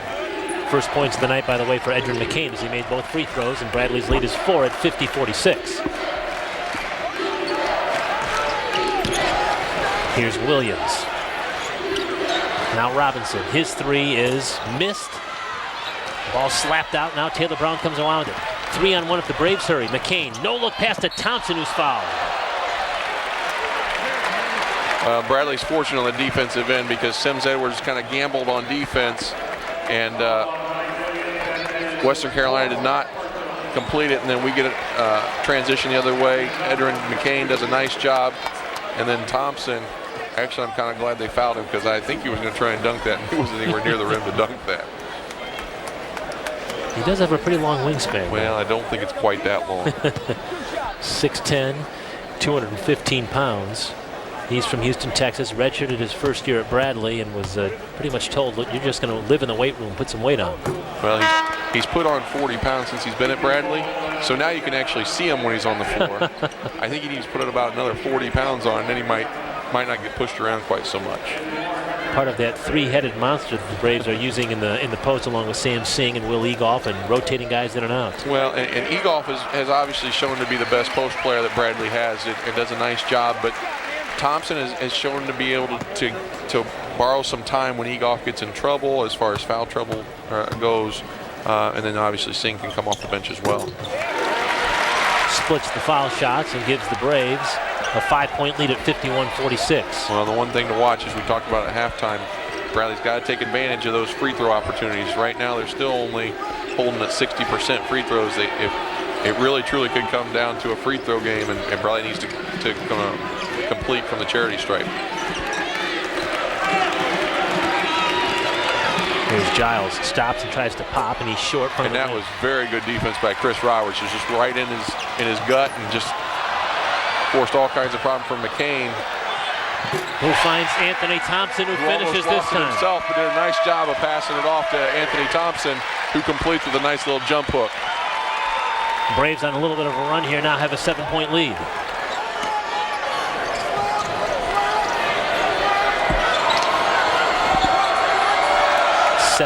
Bradley run right now. Wagner hit the side of the backboard that time. Now it's McCain in a foot race. Kick out. Roberts from the perimeter. That is in and out. Giles had it out of his hands. Sims Edwards gets it back. He's blocked, but he's fouled. Well, that's a nice job there.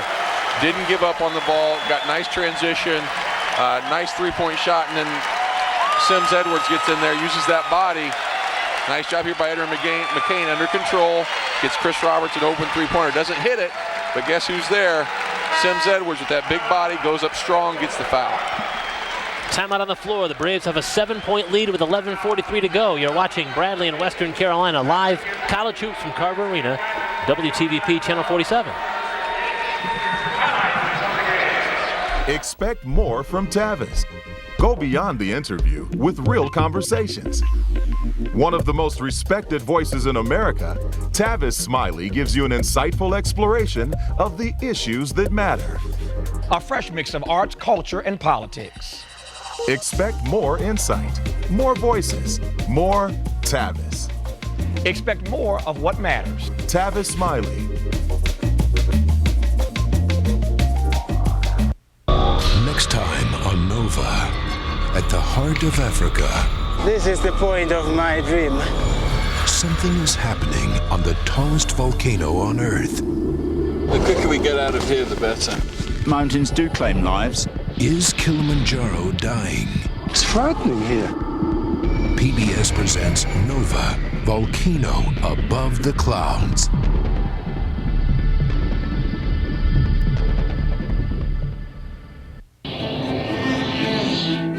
Coming to Independent Lens.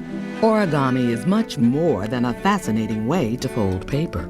It's an art form and a window into math, science, and nature that can reveal how the universe works. Meet the modern-day paper folders who are pushing origami further than ever before. Between the Folds on Independent Lens.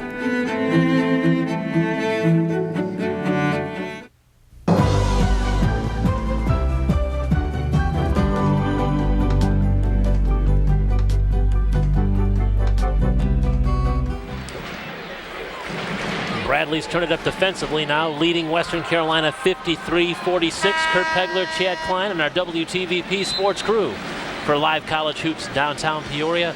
The Braves right now are forcing some tough shots out of Western Carolina, shooting just 28% here in the second half.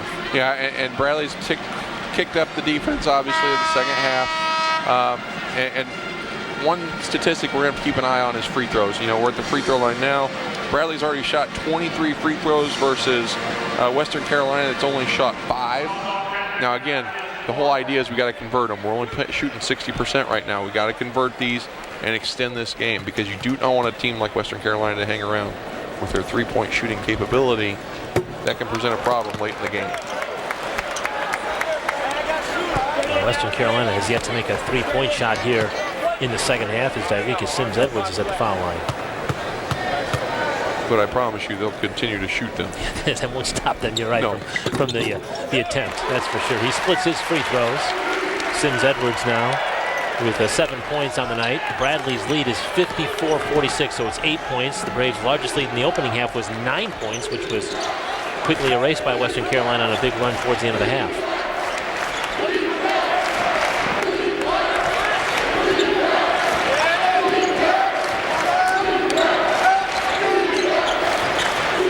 Says Kenton. Cole now gives it up to Wagner. Well, watch the tandem of Robinson and Warren. Robinson's got some size, he's posting up, and now he's outside, but I have a feeling he'll go inside more. Mutombo missed the three. Ball is tipped out. Long rebound. Wagner gets it into the corner. The three is missed that time from Cole. Unfortunate because he got the second rebound, got a wide open three-point shot.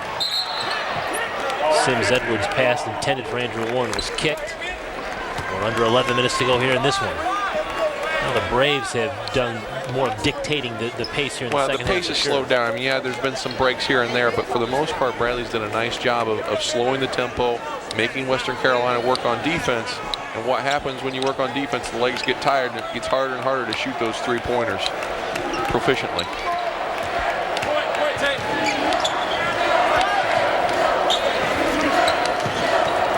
Warren, the ball knocked out of his hands, and right now the Braves have on their bench Taylor Brown, Sam Maniscalco, Chris Roberts. They're all getting a breather, which is... And that's the nice thing, is they're able to rotate guys in, and the level of defense and offense does not really fall off.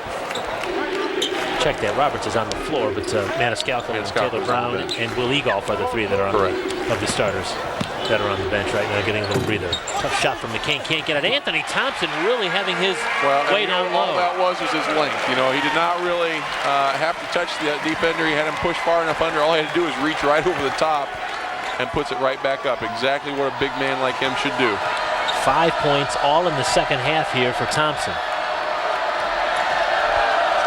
He's given Bradley a 10-point lead. Gordon tries to attack. He can't get it done. Here's Sims Edwards now with it. And he's going to bring it up the floor. Roberts, three from the corner. And that's a shot that's a little too quick.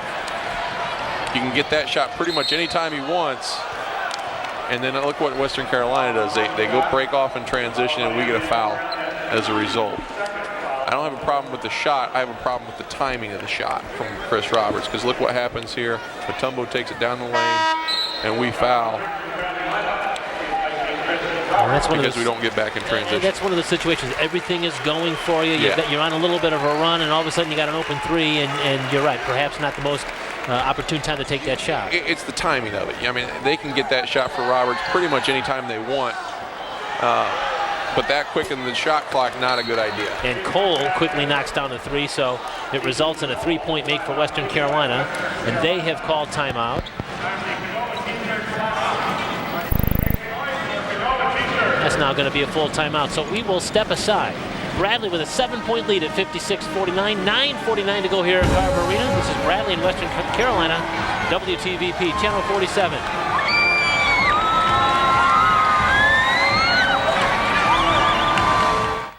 Support for Bradley University basketball is made possible in part by Monge, Crouch, and Mahoney Insurance and Auto Owners Insurance.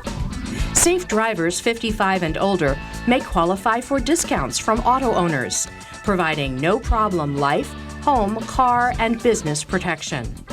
Information on how to reduce your premiums and possibly increase your coverage is available from Monge, Crouch, and Mahoney Insurance in Pekin. Looking for some drama and a bit of history? Well, you've come to the right place. Sure, that's great.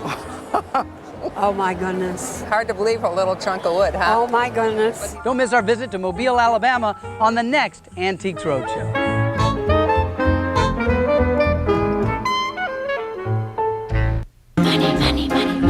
Next time on Frontline. Get up! Will you say for yourself? How did Bernie Madoff do it? The harder it was to get in, the more you wanted to get in. A lot of middlemen, a lot of skimming. And how did he keep it a secret for so long? Nobody could get to him. That's how he built his mystique. You see a willful ignorance. Nobody wants to get in the way of all this money. Inside the Madoff affair. Watch Frontline.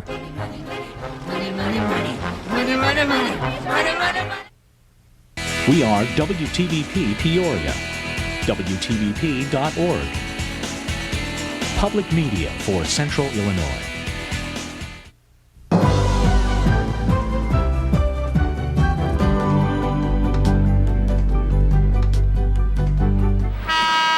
Anthony Thompson has come off the Bradley bench to score 5 second-half points, and he has really given the Braves a lift. Well, and all he does here is he literally just, Gordon does not box him out. All he does is jump straight up in the air, uses his length, and does a nice putback. It wasn't the awe-inspiring strength that you need, but it works. They don't ask you how, just how many, right? Hey, if he can be on the floor and be an inside presence and do little things like that and just do little putbacks, it works. He buys time. Taylor Brown is back on the floor now, so the Braves have Edrin McCain, Taylor Brown, Andrew Warren, Dyreka Sims-Edwards, and that man with the basketball, Anthony Thompson. Cole, Gordon, Mutombo, Weginger, and Robinson are the 5 on the floor for Western Carolina. Give and go, and it's Taylor Brown finishing. Well, now, early in the first half, Western Carolina was double teaming any ball screens. That time, Taylor Brown did a nice job of taking advantage, slips the screen, gets an easy layup going to the basket. 18-point night now for Taylor Brown, who's averaging 16.5 a game. That was a tough shot by Wagner. Hand in his face, and he knocked it down. Brigham Wagner now with 14 points. So he's above his, way above his average at 6.5 a game. Under 9 minutes to go here. Thompson again. He got a nice pass from Sims-Edwards. Couldn't finish. Ball is still loose. Now it's Wagner that comes down with it for the Catamounts. He leaves for Robinson, trailing the play, and knocks down the 3. Boy, he's got a nice stroke. And it's not often you have a 3-on-1 break and you turn around and flip it back for a three-pointer, but it worked out well for Western Carolina. And now they're within 4 points. And just like in the first half when Bradley had a 9-point lead that was whittled down, suddenly their 10-point lead is down to 4. And I said it at halftime, this is an experienced team, and they're not going to go away. Wagner thought he got all ball, but the officials saw otherwise. J.D. Collins said nope, he got him on the hand, and so Anthony Thompson's going to go back to the free throw line. McCain does a nice job of penetration, under control. Thompson goes up, Wagner gets some of the hand, and Thompson goes to the line. Now we need to convert. So far, Bradley's 15 to 25 from the line. Only good for 60%. Just needs to improve upon that. And right now, this game is closer than it should be. The spacing of the floor is certainly a key to get Anthony Thompson involved. When you spread everybody out and have Taylor Brown away from the basket, and, then he's maybe freed up to use some of that length. We're doing a lot of cutting to the basket, and so his man can't just lean on him and use their size against Anthony Thompson. When you get the defenders moving, now you can get Anthony Thompson in space, and he can be active around the basket, getting rebounds, getting short little jumpers with no one leaning on it.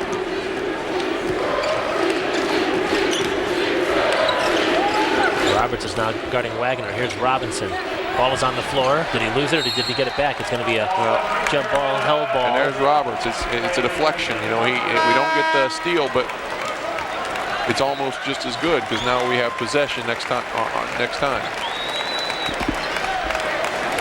Thompson goes out. He gets a nice round of applause, and Willie Golf is back in.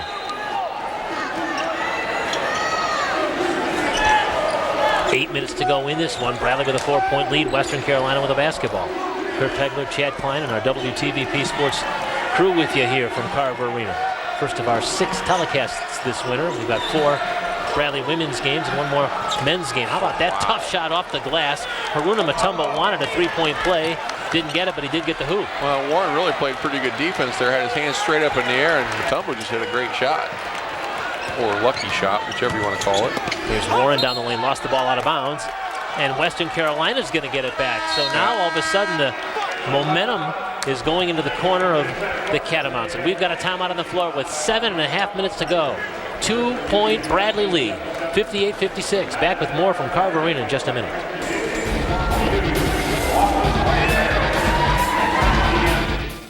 Next Sunday night, December 13th, and early Monday morning, the 14th, you can see the best meteor shower of the year, the Geminids.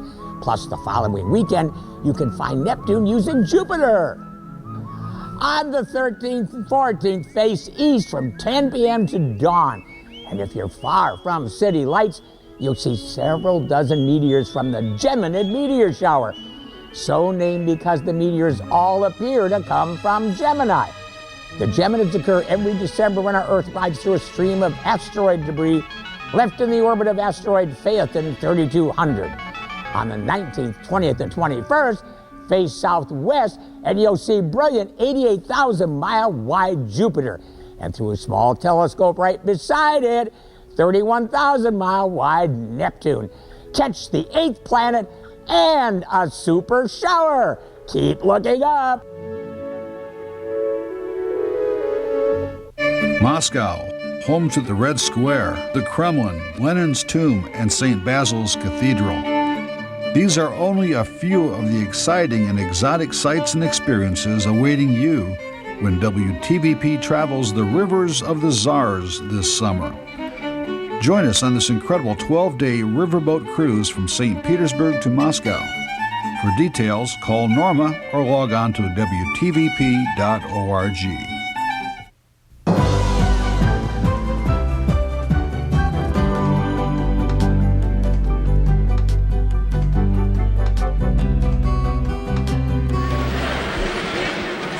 Haruna Mutombo now at his scoring average of 10 points per game. He's got his 9th and his 10th point here on a very difficult shot in traffic. Well, and Warren does a really nice job in defense here, but Mutombo just leans in. Warren does everything she should do. He doesn't foul. He just puts his hands up. Mutombo hits a difficult shot. And what once was a 10-point Bradley lead is down to 2, and Western Carolina has the basketball here at 7:33 to go. And I only have one word: free throws. Hit your free throws.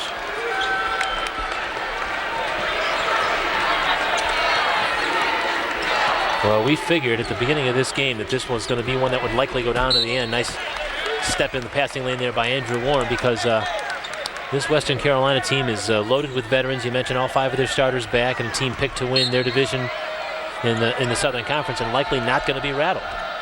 Well, and 3 players have really done it for them tonight. Obviously, Robinson has done it from three-point land. Waginger's done it in different ways. And now, as of late, Mutombo has done a nice job taking the ball to the hoop.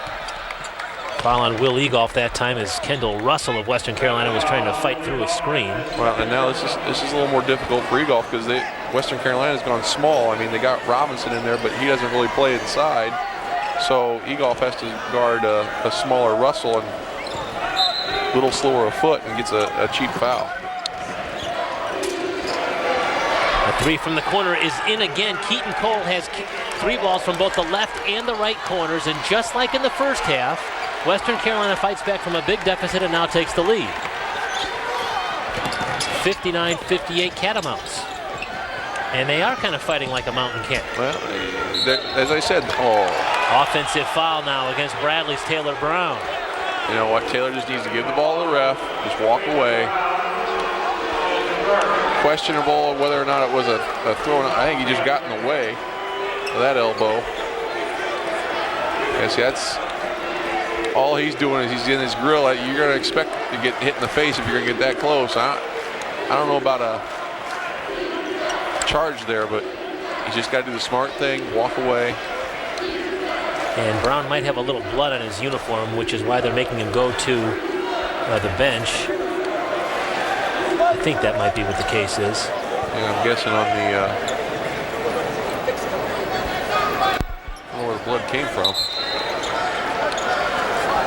Yeah, that's what the indication is, and there's a little blood on the uniform. Not sure which player. It doesn't appear to be anybody out there bleeding.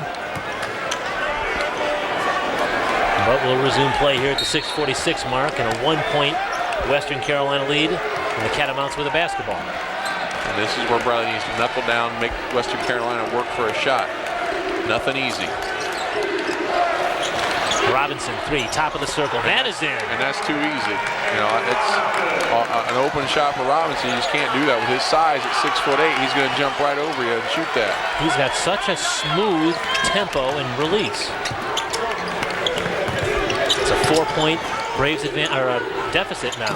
Warren tries to answer with a 3. That's no good. Tipped around, controlled by Mutombo. And that plays more into Western Carolina. Kind of a quick 3 there from out range. Where Bradley's been most effective is when they've had things going to the basket.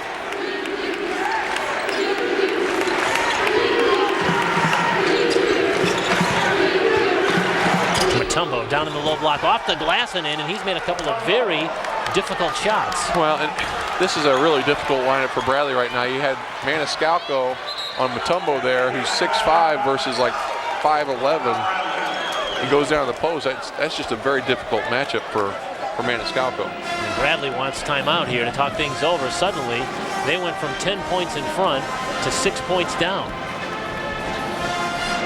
Here's another look at that last sequence with Mutombo. You got Mutombo breaking to the post, and this is just a definite mismatch for Maniscalco. Lucky to, again, with that slap down, he's got to be careful of that. Not getting called for a foul. But as I said, this is a very experienced Western Carolina team. They're not going to go away. And, you know, we can go back to free throws. You know, Bradley should still be up right now, but they've missed 10 free throws on the night already. And if you're going to do that, you're going to allow a team to hang around, which Western Carolina has done. And then they're going to make shots like this from Robinson and get some rhythm and get some confidence. And next thing you know, they're up 6 points. Robinson 4 out of 9 from three-point land tonight. He has 15 points to lead his team in scoring. There are 3 players in double figures for Western Carolina. Robinson with 15, Waginger with 14, Mutombo with 12. Bradley has Taylor Brown leading all scores with 18, and Andrew Warren with 14. And Robinson's taken 10 shots, and 9 of them have been three-pointers. If I'm guarding him, I'm making him put it on the floor. He does not get an open shot. If I get beat, I get beat, but he is not going to beat me with a three-point shot. Andrew Warren, the miss on that time. Waginger's going to try a 3 in front of a bench. He missed it badly.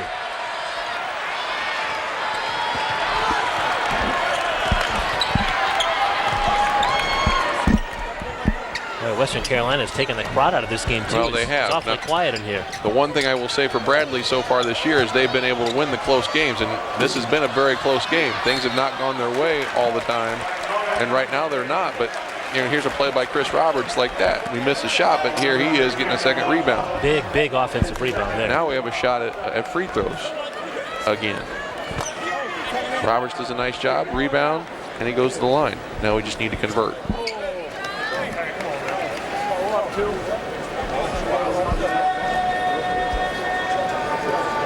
Well, Roberts is kind of that, as you mentioned before, that energizer guy that really does a little bit of everything, and he's just counted on to really typically guard the top scorer on the opponent, and then get it done on the offensive end for the Braves as well. Well, and you notice he's kind of shifted on to Waginger, and I don't know if Waginger scored the second half, maybe 2 points, but he's really shut down Waginger's second half. The unfortunate part is now Robinson's gotten off, and Mutombo's also added to the point total. Well, that's the multiple weapons that you had mentioned that this team has. Yeah, Waginger had 12 points at the half. He's got 14 now, so just 1 field goal here in the second half.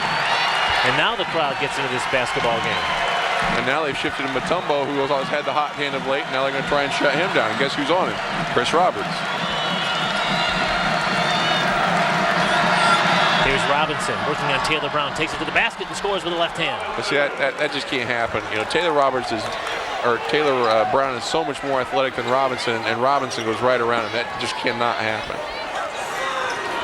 17 points now for Jake Robinson off the bench. Backdoor lob. Ball is tipped and controlled by Russell in the game now. Kendall Russell for Western Carolina. And you could hear the Western Carolina bench screaming. They knew what was coming. Oh, and now a three-point opportunity. A tough basket from Keaton Cole as he hit some clutch shots here. He's hit a couple of three balls from each corner, Chad, and now this is going to be a three-pointer the hard way. And Egoff's out of position here, and just a foolish foul from behind. Well, regardless of what happens here in the next 4 minutes and 13 seconds, come March, when people are talking about teams on the bubble or whatever, remember this team, Western Carolina, because if they play like this the rest of the year, they're going to be dancing in March. Well, and you got to remember, the only team they've lost to is Texas. Right. Yes, they did lose badly to Texas, who's ranked number 2 in the country. But otherwise, they've taken care of business, and this is not a team you can take lightly, because they're always in the game when they shoot those three-pointers like they do. Sims Edwards now on the baseline. Roberts looking for help. Here's Warren. 4 minutes to go in this one. Maniscalco. Spinning. Tough shot. That's in. Wow. And timeout Bradley. I'll tell you what, that's a difficult shot. Big make, but Bradley does the right thing, gets it more in a half-court set to get a good shot, but questionable shot, but it falls for Maniscalco. Very difficult on the degree of difficulty scale here. Yeah, definitely not a high percentage shot, but he makes it fall.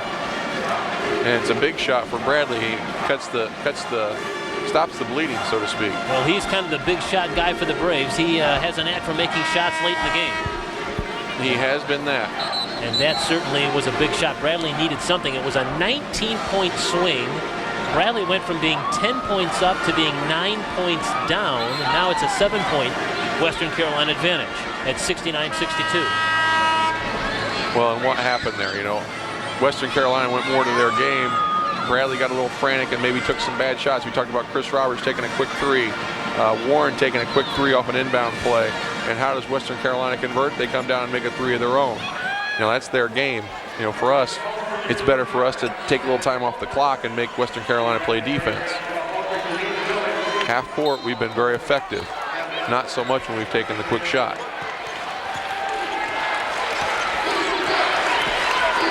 Now Wagner's being guarded by Dyricus Sims-Edwards. Warren is on Robinson here.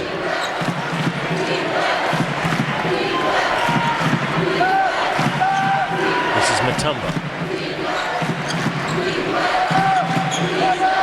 And you got to figure it sometime. With Warren on him, Robinson will find his way to the post or try and get a help position, which Warren's doing a good job of sticking with Robinson. 3 on the shot clock. Wagner puts up a tough shot. He can't get it, but it's an offensive rebound for Western Carolina. Bradley does a nice job of defense, but you just can't allow that rebound. Kendall Russell came up with that offensive board as we approach the 3-minute mark left in this one.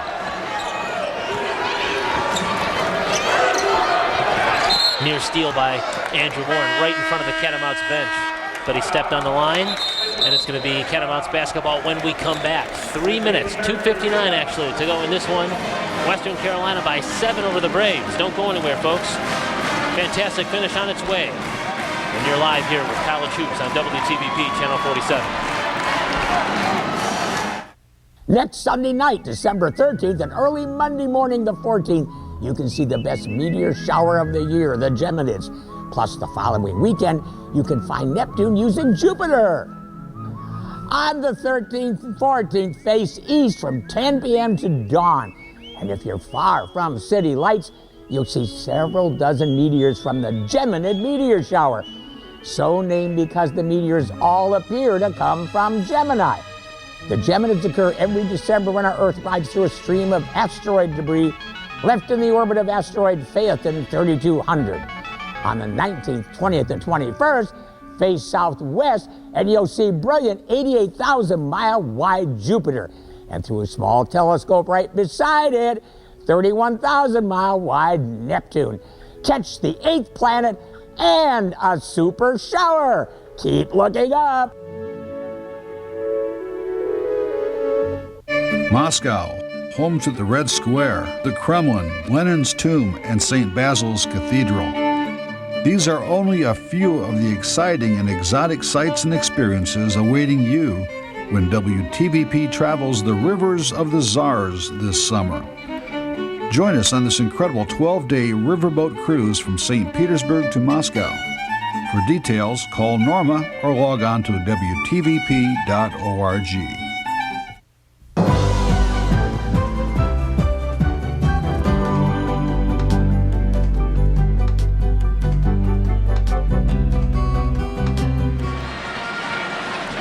.59 to go here at Carver Arena in downtown Peoria. Western Carolina leads Bradley 69-62 in the first meeting ever between these two schools. Kurt Pegler, Chad Klein, our WTVP sports crew with you. Shaping up to be a big finish here in Peoria. Interesting statistic for the second half is Western Carolina has 21 total team fouls. They only have 7 in the second half. That kind of tells you that Bradley's not been taking the ball to the basket nearly as aggressively in the second half. And that, I think that's been their downfall the second half, is they've settled on quick jump shots or quick settled on jump shots instead of continuing to take it to the basket. Yeah, the Braves were in the double bonus 10 minutes into this basketball game. Absolutely, and the aggressiveness just hasn't been there in the second half as far as going to the basket. Here's Mutombo, goes around Roberts, flips it to the corner. Now it's Wagner left open. His three is off the side of the rim, and again another offensive rebound for Western Carolina. And now they're being asked almost to milk a little clock. This is unorthodox for them. Yeah, this is not their game. And hopefully Bradley can take advantage because, again, Western Carolina wants to play a fast pace, and this is totally against what they want to do. Larry Hunter asked for a 30-second timeout, and he gets it. And so Western Carolina now down to 2 timeouts remaining. Bradley also with 2 remaining at the 2:25 mark. Well, always the question as a coach is, when do you want to take the air out of the ball? You know, it's two and a half minutes left. It's a little early to take the air out, and I'm thinking they're going to talk about it and say, hey, let's continue to be aggressive. Do they even practice that? I mean, I don't know. This is a team that wants to shoot it every time they get it. That's a good question, you know, and if your tendency is to play a fast pace, I would not take the air out of the ball right now, because all that does is make you less aggressive on offense and defense. Takes you out of your game. And it takes you out of your game, and then that allows the other team back in. So I wonder if he just had to talk to him and say, hey, let's continue to be aggressive, get a good shot, and continue to do what we do. So Bradley sends out Chris Roberts, Sam Maniscalco, Taylor Brown, Andrew Warren, and Dyricus Sims-Edwards. Boy, a freshman in there at crunch time. That shows you how much the Braves like what he's doing. Well, yeah, and the one thing for Bradley now is they've done a nice job on the defensive end, making Western Carolina work for their offense, but we just got to get the rebounds now. Here's Mutombo. Now it's Robinson, guarded by Warren. Backdoor pass is tipped, still on the floor. Who came away with it? That's a held ball. That's going to go to the Braves. Well, and Chris Roberts started that. You know, he was the one who got backdoor, but he got his hands on the ball, and Taylor Brown does a nice job diving on the floor. So this time the possession arrow favors Bradley. Turnover against Western Carolina. It did take about a minute off the clock there with those in that long possession, getting a couple of offensive rebounds. That's just it. Yeah, Bradley's running out of time. They need to, I don't want to say take a quick shot, but 7 points. You can't milk the clock here. Get into one of their sets, look for a good open shot, and have everybody flying to the board for a rebound. And there's Maniscalco. And good shot. Big shot, Sam Maniscalco. He hit a tough 2-pointer a moment ago, and now a big-time 3. I don't know who set the screen, but the key there was a nice screen set, and Maniscalco breaks wide open for a nice 3-point shot. Looks like it was Taylor Brown that actually set the screen, and Maniscalco gets a wide open jump shot in rhythm. Well, Maniscalco just has to, in his head, think that there's only a minute left to play in the game, I would agree. At every minute, because he is so big in crunch time. He has 9 points now, and when you think about it, the last 2 possessions, it's not Andrew Warren taking the shot, it's not Taylor Brown taking the shot, it's Sam Maniscalco taking the spin around jumper for 2, a difficult shot, but he hit it, and there he hits a nice rhythm jump shot from 3. So now there's a minute 57 to go, and it is anybody's ball game, a 4-point Western Carolina lead.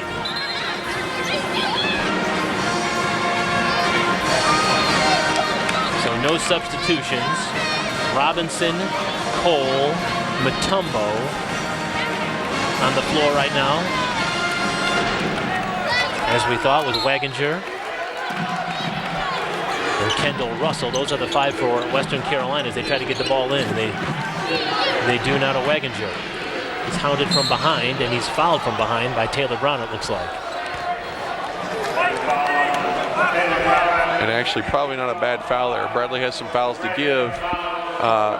Western Carolina breaks out with a little bit of a transition, stop the transition with a foul, get your defense set. Just 5 team fouls for the Braves, so like you said, they do have a couple of... Bradley still has another one to give here, so if they get in a bad position, they can give it.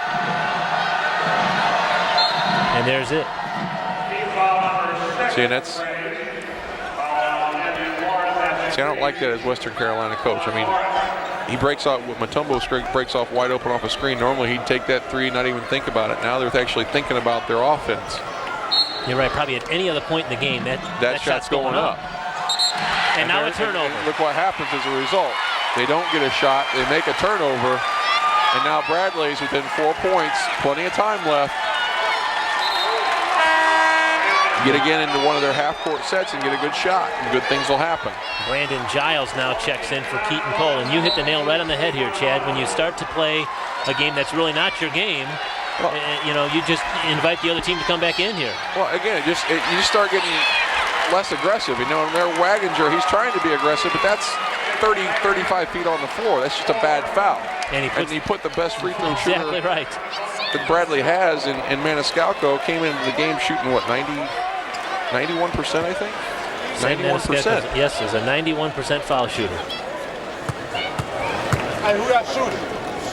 And so Maniscalco, who has hit the tough field goals here, is now at the foul line.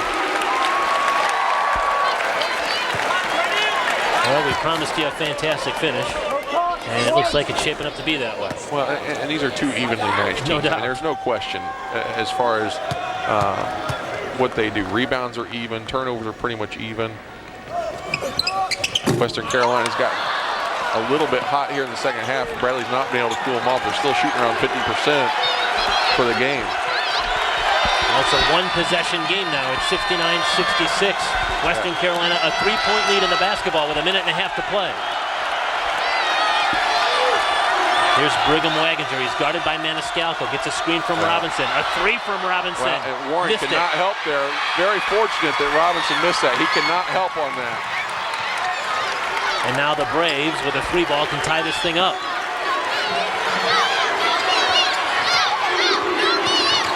Pump fake from Maniscalco. Warren for the tie. Can't get it.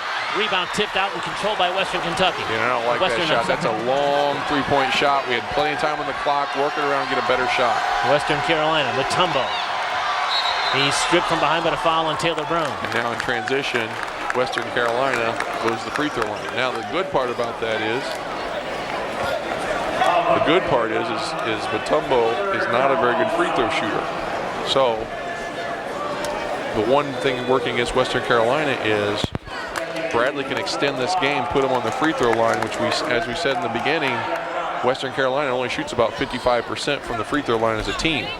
So Bradley at this point is probably going to try and extend the game and force Western Carolina to win it from the line. Right now they're trying to take a look here at, I think, exactly how much time was left after that foul. They want to make sure, obviously, in a one-possession basketball game, you want to get down to the 10th of a second to figure that out. So they're going to try to figure out exactly how much time was left after that foul. But if it comes down to a free throw shooting contest, you're right. Chad, Bradley has the advantage there. Well, but so far Bradley's not taking advantage from the stripe. We've talked about it. They're what, 18 of 31 from free throw land for 58%. That's just not good enough. You know, if they hit 3 or 4 more free throws, they're ahead in this game. And right now they're just not doing it. And that's something that this game's going to come down to, as we said in the open. Now it's just going to be a matter of who can do it. Western Carolina, I think, is going to have to do it from the line, because I don't think Bradley's going to let them shoot much more. There's not enough time. So as a coach, I'm finding the player to foul, and there's several on the floor from Western Carolina you can foul. The officials have put roughly 1 1/2 seconds back on the clock, so there's 52.4 to play here in regulation, as Mutombo will be at the free throw line. Richie Gordon checks in, and he sends Kendall Russell back to the Western Carolina bench. And so look for the players to foul from Western Carolina. There's Richie Gordon, 50%. Waginger is one that you don't want to foul. Oh, I'm sorry, he is. Only shooting 36%. Mutombo, yeah, only 7 of 21 coming into the game at 33%. So there's definitely players that they can foul.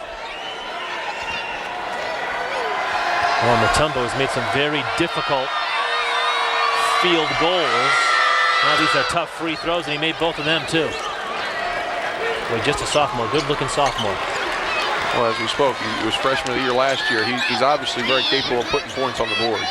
Maniscalco, another three, in front of the iron, no good. And that's from 25 feet. I know you want to get a quick shot, but from 25 feet, you can get a better shot than that. The foul is on Taylor Brown. That is his 4th. And so we'll walk down to the other end and shoot some more free throws. This is Jake Robinson now, who's a 81% foul shooter. He's one of the few that you do not want to foul. This guy can shoot and shoot and shoot. A nice soft release in tempo all night. He had a game against Duquesne earlier this year where he played 26 minutes and scored 25 points. Yeah, he's played a lot of minutes tonight. Normally doesn't quite play this many minutes, but he's been very effective on the floor. He knows what his capabilities are. He just hangs around that three-point line. If you help off of him, he's going to nail it. He's a 6'8" player that likes to play on the perimeter. But we did see a nice post move on him earlier. He did. Got a nice complete game, and he makes both of his foul shots. And it's a 73-66 Western Carolina advantage. Here's Tyreek Sims-Edwards drawing contact, and he's going to get to the free throw line. And I'd much rather see that because now you've stopped the clock. Unfortunately, he didn't make the shot, but at least it's to the basket. He beats Mutombo, and Richie Gordon, just gets in the way.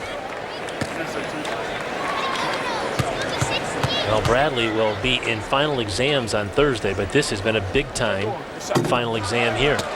Well, this has kind of been the story of the night. Splitting free throws is just not good enough. You're just not going to win games that way.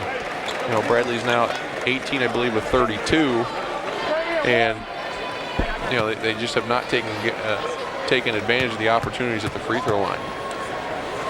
Andrew McCain is at the scorer's table. He'll check in if he can after this made free throw, and he will. He'll replace Sam Maniscalco, so Sims-Edwards splits those foul shots. 6-point game now, 36 seconds to go. And there's still time. Oh, yes. Plenty of time. The ball was knocked out of bounds by Andrew Warren. Boy, Western Carolina have a difficult time getting the ball in bounds on that play. In fact, they're going to change who's going to trigger the play. It's going to be Wagoner now. And Robinson steps away from the inbounding duties. And he gets it. And he's fouled by Sims-Edwards. Well, and that's certainly the play the Catamounts want. You want to get the guy with 81% at the foul line. Yeah, and I would, if you're Bradley, just whatever you can do to not let Robinson get a hold of the ball. He can't be faster than us, surely. So just deny him the ball. Don't let him catch it. Put two people on him if you have to. Just don't let him get the ball. Maniscalco is now back in, and McCain is out. Again, now an offensive for defensive substitution for the Braves. Robinson back to the free throw line.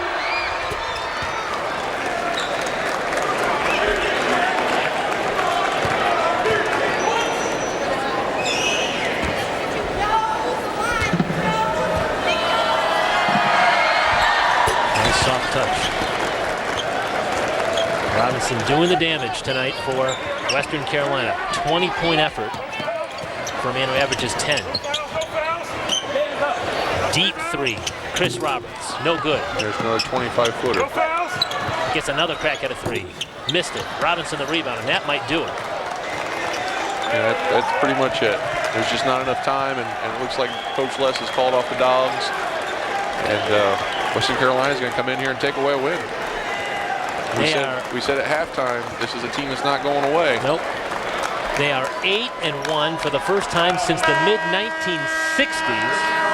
And Western Carolina comes to Bradley and beats the Braves 75-67. Well, folks that looked at the Bradley schedule and said, who in the world does Western Carolina now know that this is an NCAA tournament caliber team?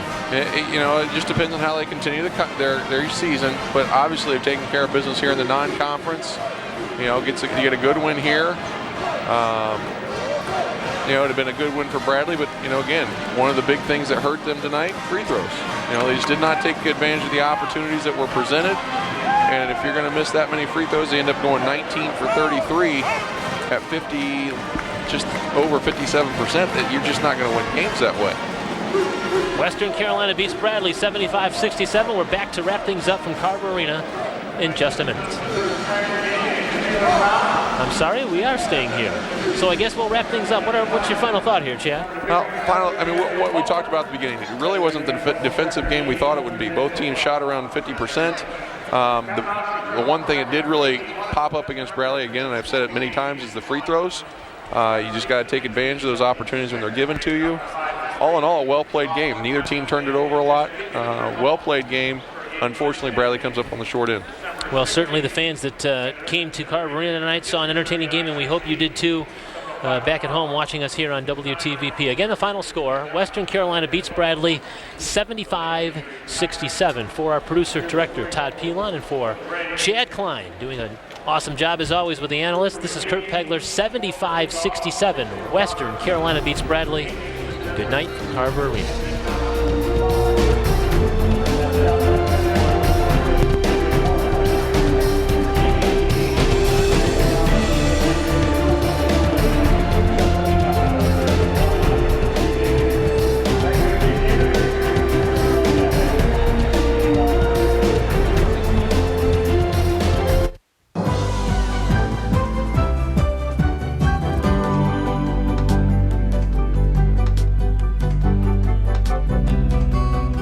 Programming on WTVP 47 is brought to you in part by 5 Star Water.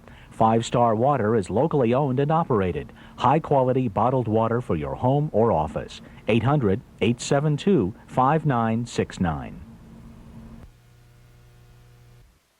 Antiques Roadshow is visiting Mobile, Alabama. Here's a glimpse of what's coming up in this hour. Found a clump of dirt that looked like a piece of coal, busted open, and this belt buckle was in it. I thought it was particularly charming because it has a golfer, lady golfer at that. They got their name from raiding hardware stores and waking people up with cowbells and rings and hose. Not terribly elaborate, but fun. Don't go away. It's Antiques Roadshow.